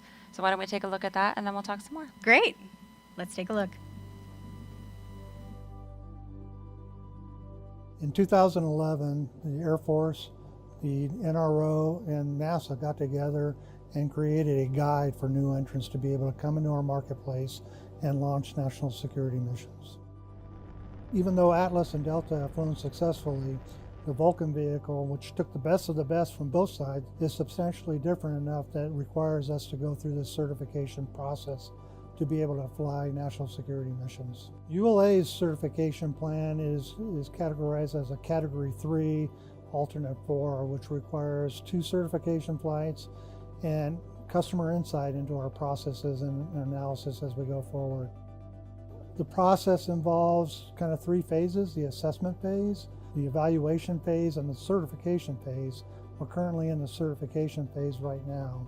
We've completed over 5,000 verification records, or verifications that show how we are designed, how we are analyzed, and really backed up by test reports and through all the non-recurring development and qualification effort that has taken place over the last few years. In addition to that, we've completed over 150 component level tests and over 27 system level tests, huge tests that take a look at the complete element and put it through its rigors to be able to show it's good for flight.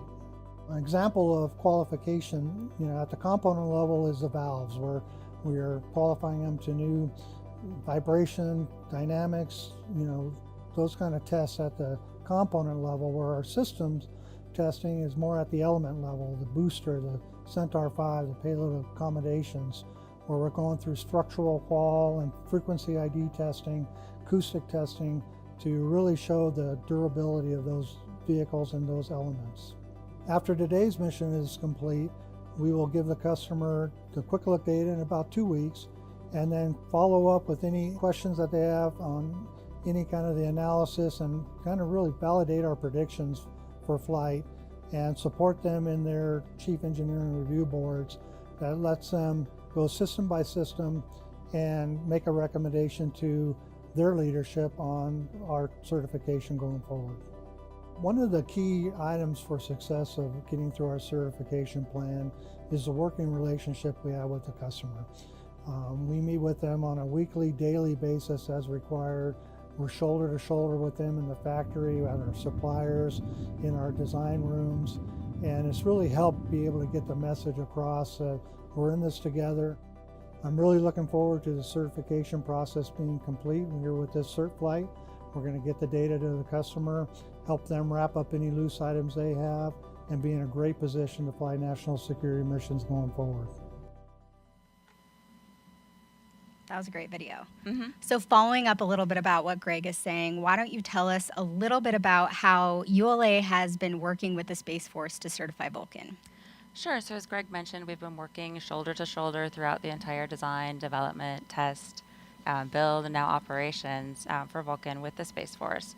So they've been our partner throughout that process, and we continue to provide information, share data. And then with this flight, once we complete the mission today, we will provide them that data and then continue to support their certification efforts. Great, that's very exciting. So, you work with the Space Force pretty regularly, obviously. Yes. But what's next for the Space Force and ULA, and how is Vulcan a difference maker for the Space Force? Sure. So once we get certification completed, that will allow us to be able to launch the national security space missions that we have on contract. So we have some, that we're getting close to being ready to launch, and we're really excited to focus on those and the mission success for those missions.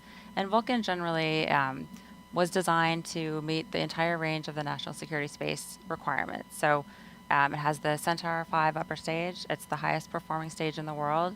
And that's really a difference maker in terms of being able to meet those most critical orbit requirements, the most stringent accuracy requirements, the most challenging orbits, delivering the spacecraft to where they need to be when they need to be there.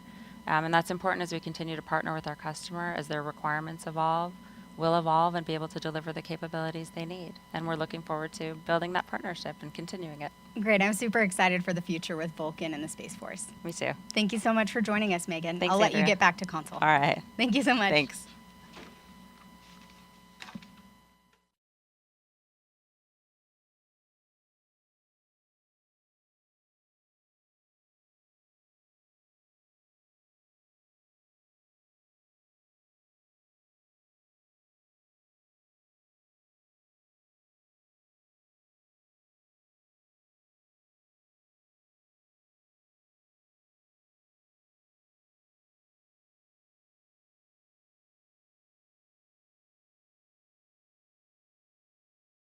Just about 2 minutes to MECO, or to nominal MECO. Everything continues to perform nominally. The vehicle is now traveling at 14,500 miles per hour.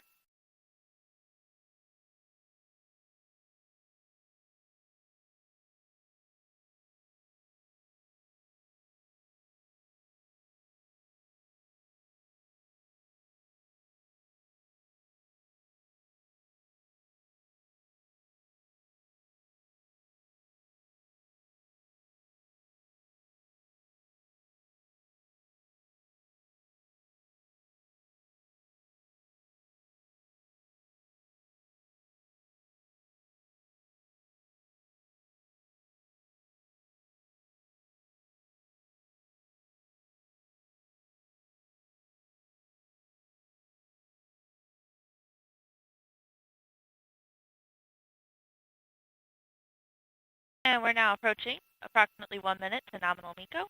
Everything continues to look good. Our alternate engine parameters are as expected. MPU is correcting as expected.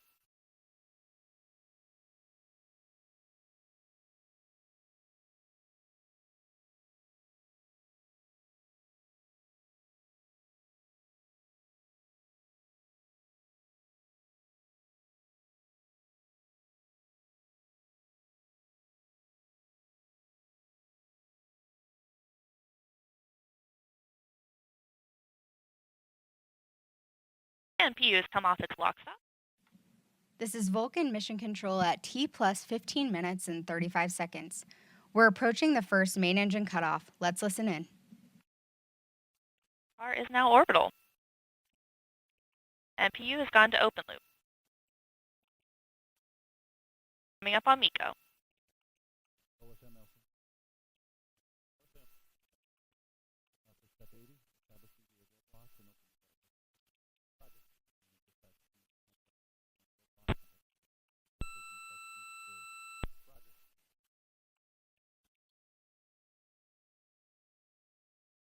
And we have MECO, main engine cutoff 1.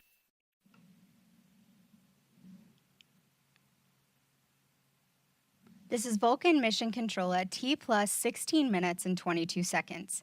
We just heard flight commentator Hannah Peters confirm the successful cutoff of the main engine and all systems continue to operate nominally. Our next mission event, main engine start, will occur in about 15 minutes. While we wait, let's hear more about the Vulcan rocket from Mark Peller, ULA's Senior Vice President of Vulcan Development and Advanced Programs.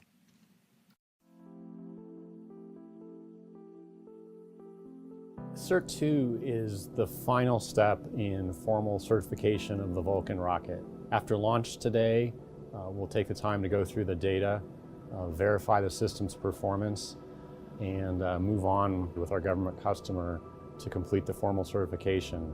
And the real exciting part for me is really turning the corner and getting to start to perform those missions. I know we have a really busy manifest with some extremely important missions for this nation, and I'm just so excited to have the opportunity to support those and really start to realize the promise of Vulcan and everything that we've worked so hard on for the last 10 years and the capabilities that it will bring and the missions that it will support for our country. This is the start of a new era with Vulcan. We're very excited to turn this corner and move into the operational phase of the Vulcan program. Vulcan right now is capable of launching a variety of missions, from low Earth orbit to direct inject to geostationary orbit 23,000 miles above the Earth, to launching to the moon or elsewhere in our solar system. Certification implies it's determined to be ready by the US government to fly the most critical national security space missions. There's a whole range of missions, from low Earth orbit to some extremely challenging orbital injections, direct inject to geostationary, and so forth. So Vulcan will be not just capable, but certified to fly that full range of missions. Cert 1 was extremely successful. We obviously went into it with high confidence after all the work that had gone into preparing for the launch, but it still greatly exceeded our expectations. And we set the bar very high for ourselves. We picked a very complex orbit to inject into. We launched a payload on a modified trajectory to the moon. Really unique for a first mission to do something so challenging. We did that very successfully. After we sent the payload on the way to the moon, we decided to continue demonstrating the capabilities of Centaur. So we did a planned coast, another burn of Centaur, and eventually we put the Centaur upper stage into a heliocentric orbit. We set the bar very high for ourselves, and the system worked flawlessly. We gave the payload a very smooth ride and very precise orbital injection, and we met all of our other objectives for demonstrating the capability of Vulcan and Centaur. Yeah, Vulcan has been extremely successful. Coming into first launch, we already had a backlog of over 70 missions, which is unheard of in this industry. And that's really a testament to the capabilities of Vulcan, the value that we provide, and the reliability. Versatility, value, and reliability, those are what really distinguish Vulcan. Versatility in that Vulcan, in how we can adjust the basic configuration, can fly without compromise to a variety of orbits, from more straightforward injections to low Earth orbit to more complex injections, direct inject, to orbits like geostationary, to the moon and beyond. And that is unique in this business, and it can do it across all of those orbital regimes, providing great value for the customer. And of course, Vulcan brings forward from our Atlas and Delta experience the reliability and precision in terms of orbital accuracy that our customers across all those markets have enjoyed for years.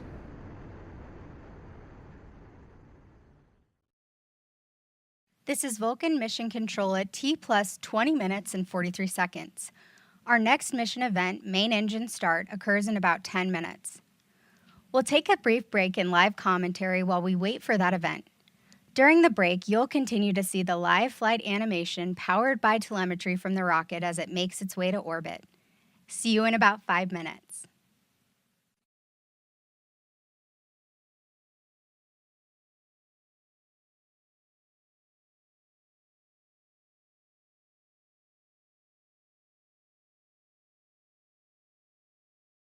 And we've now secured power on our GPS transmitter and receiver.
And we're now venting down on the LO2 and LH2 tanks.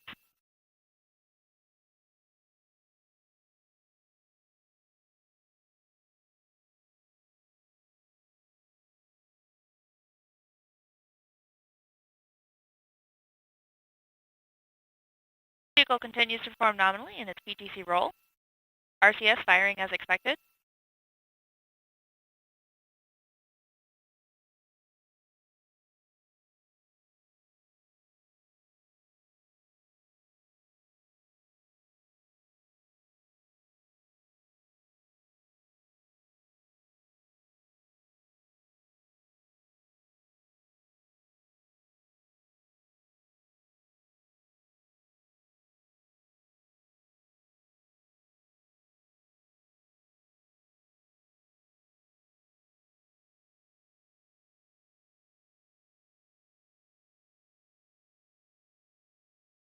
And the vehicle has begun its turn to its MES-2 attitude.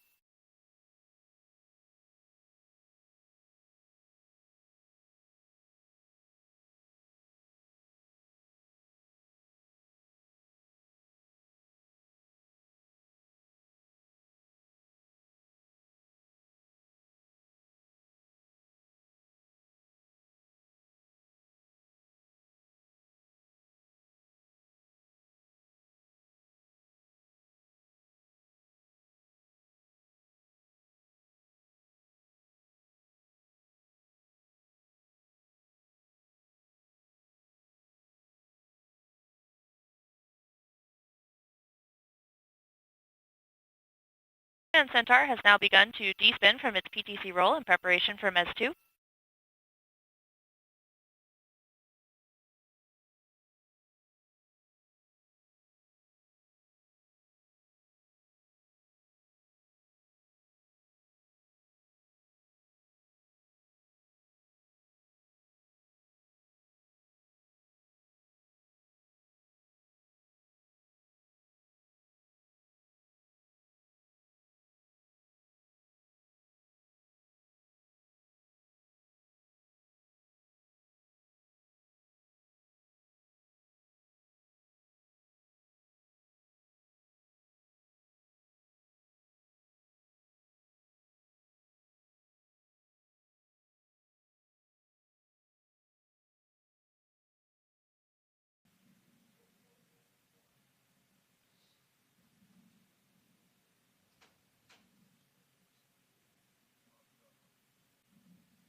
Welcome back.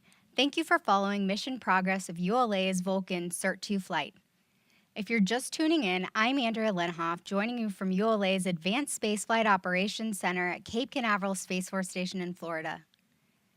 ULA's second Vulcan rocket lifted off at 7:25 a.m. and all systems continue to operate nominally. As we continue in second stage flight, let's hear from ULA's Director of Upgrades Development, Amanda Bicchetti, about the capability of ULA's venerable Centaur. Centaur, the second stage for ULA's Vulcan rocket, was developed in the 1960s and continues to play a vital role in our nation's efforts in space. Vulcan lifts off with the booster vehicle powering the vehicle up into space. We then separate the Centaur second stage where it takes the spacecraft where it needs to go. Second stage of flight is so incredibly critical as that is the stage that takes the spacecraft to its final orbit and ensures that it is exactly where it wants to be in the orientation that it wants to be. Centaur is the most efficient stage that exists. That is what sets it apart in the industry, and it's largely based around two key design features. The first being that it is a pressure stabilized stage utilizing stainless steel that is so thin it's about as thick as a dime. That, coupled with the fact that we utilize cryogenic fluids, both liquid hydrogen and liquid oxygen for our propellants that fuel the RL-10, that allows it to be the most mass efficient stage that is on the market. The Centaur variant for Vulcan, the biggest piece that you'll notice right off the bat, it is significantly larger. Essentially, we took the Atlas 3.1 meter diameter vehicle and we stretched it to 5.4 meters. That allows us to fill even more propellant with only a tiny mass impact from a dry mass perspective. Additionally, we have now, for all of our standard vehicles going forward, we'll have a dual RL-10 engine configuration. That's 2 times the thrust, 2 times the total impulse. What that means is not only can this stage take our customers to the same orbits we always have, including direct inject geosynchronous orbits, but we can lift more when we do it and we can go even far beyond those orbits.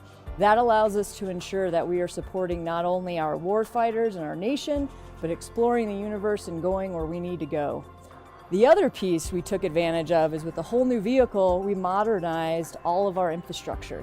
We have all new production tooling in the factory, allowing us to build up Centaurs quicker than ever, and infrastructure at the launch site that can launch them faster than ever. And with all these updates, we are able to significantly increase our rate to support our customer needs across the board. While this is only our second launch for Vulcan, we are well underway with many upgrades for Centaur. In fact, next year we're going to be rolling out what we call our LEO optimized Centaur, which is essentially a shorter version of Centaur, allows us to have the most mass efficient stage when launching to a LEO orbit. But that's just the first of many. We have several on-orbit demonstrations that we have planned. That's going to allow us to test out new capabilities and really test out the art of the possible, including extending the life of Centaur. That long duration capability for Centaur is going to be essential for supporting and protecting our nation. On the LH2 and LO2 tanks. This is Vulcan Mission Control at T plus 29 minutes and 49 seconds. We're about a minute away from the second main engine start. Let's go back to Hannah Peters.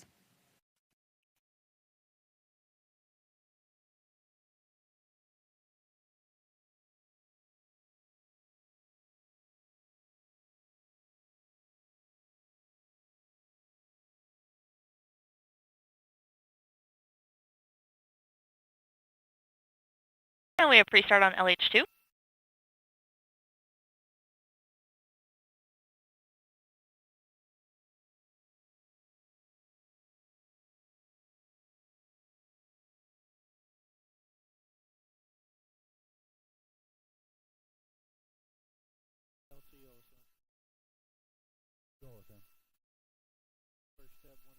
And LO2 pre-start.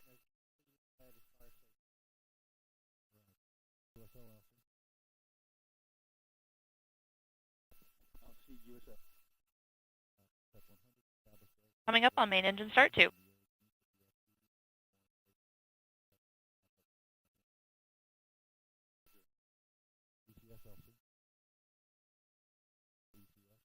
And we have ignition and full thrust on the RL-10. And vehicles begun closed loop steering. This is Vulcan Mission Control at T plus 31 minutes and 20 seconds. We just heard confirmation of second main engine start. While we wait for engine cutoff, scheduled to occur in about 4 minutes, let's take a look at how our Vulcan booster stage is painted prior to departing ULA's Decatur, Alabama factory.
This is Vulcan Mission Control at T plus 33 minutes and 23 seconds.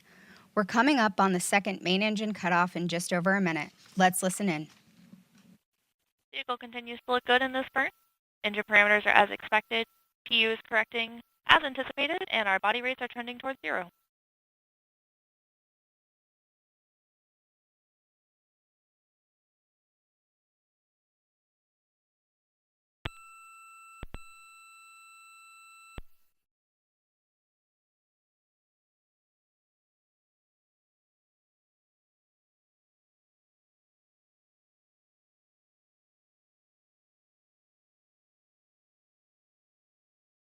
Approximately 1 minute to MECO.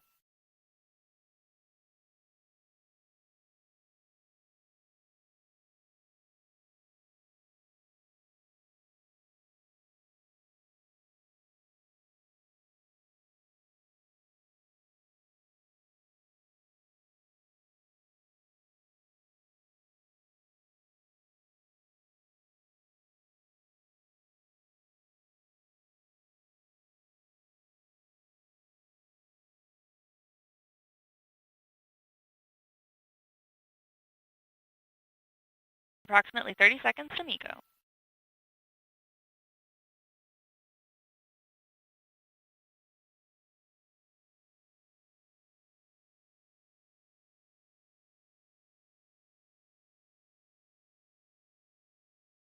And we have MECO, main engine cut off too.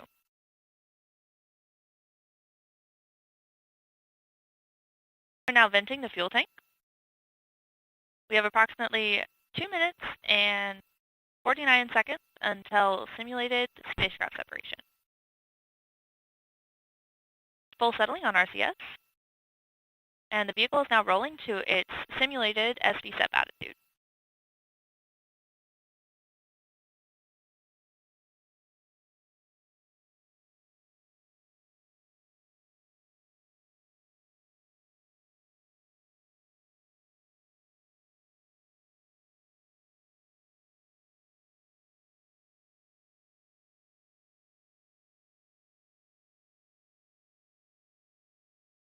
And RCS is now doing 50% settling and thruster warming.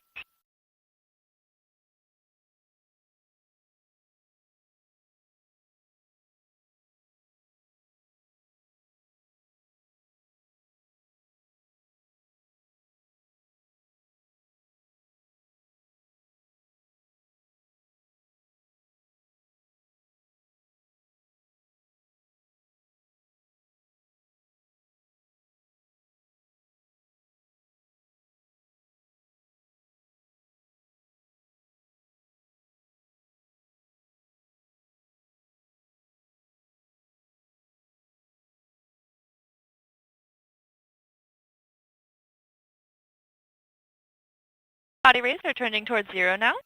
Coming up on our simulated spacecraft separation.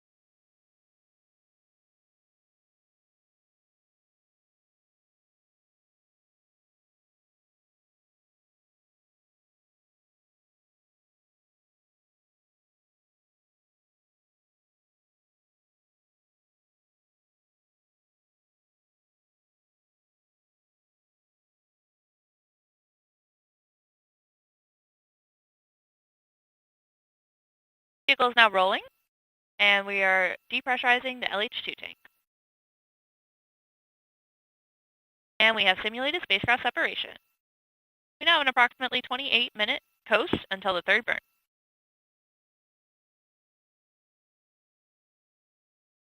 And vehicle has started its descent and is now pointing towards Cedrus.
Passing 40 minutes into flight, Centaur continues to look good throughout this coast period. All parameters are looking nominal. RCS is performing its periodic firing. And our body rates are trending towards 0.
This is Vulcan Mission Control at T plus 41 minutes and 50 seconds.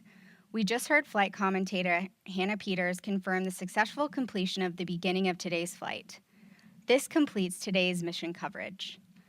I am now joined by ULA's CEO and President, Tori Bruno.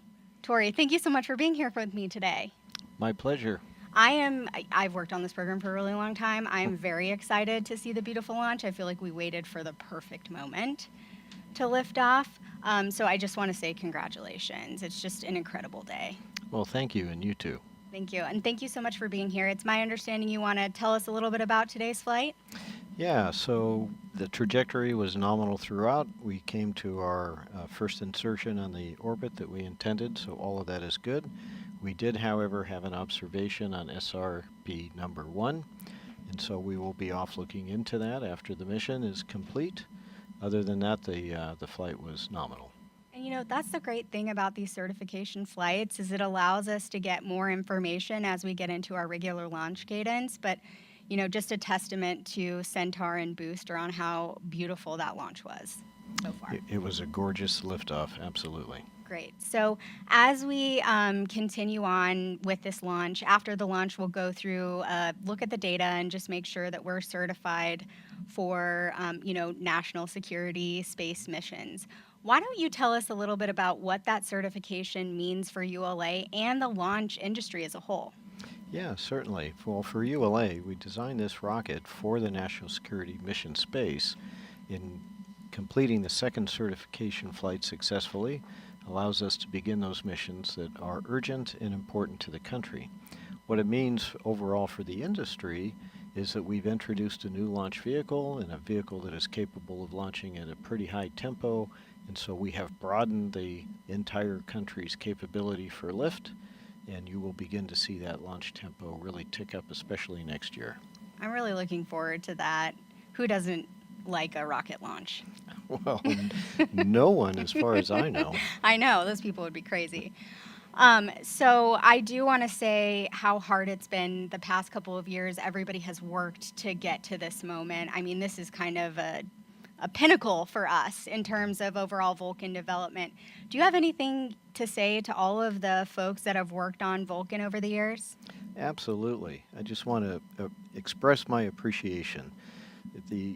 Developing a new rocket is a monumental task. It is one of the pinnacles of engineering accomplishment. It truly is rocket science. Yes. Our team has worked so very hard over the last several years to design this rocket, to build it, to test it, to overcome the many technical challenges that are inherent to that. I could not be more proud of our team. Thank you all. Thank you, seriously. This has been just so incredible to be a part of this team, and I don't think that there's anything I've been as proud of, besides my children, of course, to this moment. So now that we've launched, hopefully we'll get certification under our belts here shortly. What's next for Vulcan? Well, we have a pair of national security missions in the pipeline. So we'll do those, and then we'll roll into next year with a whole number of flights. Great. It's going to be an exciting year next year, for sure. Yes, it will. Well, Tori, I know you have to get back, but thank you so much for joining us today. I am very excited about today's launch, and I always appreciate your time. Oh, you bet. Thank you. You're doing a great job today. Thank you so much. All right. Thank Bye-bye. you. Bye-bye.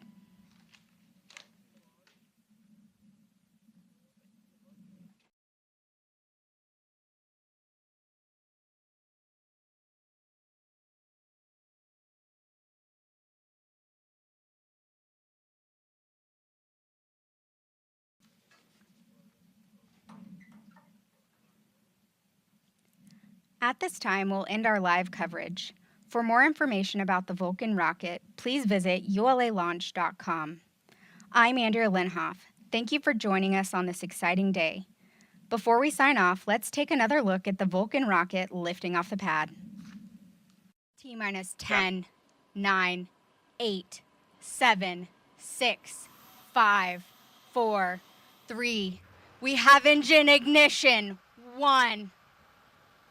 And liftoff of the United Launch Alliance Vulcan rocket, carrying ULA's legacy of reliability, orbital accuracy, and high energy performance.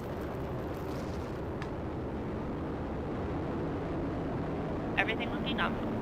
PE4 performing as expected.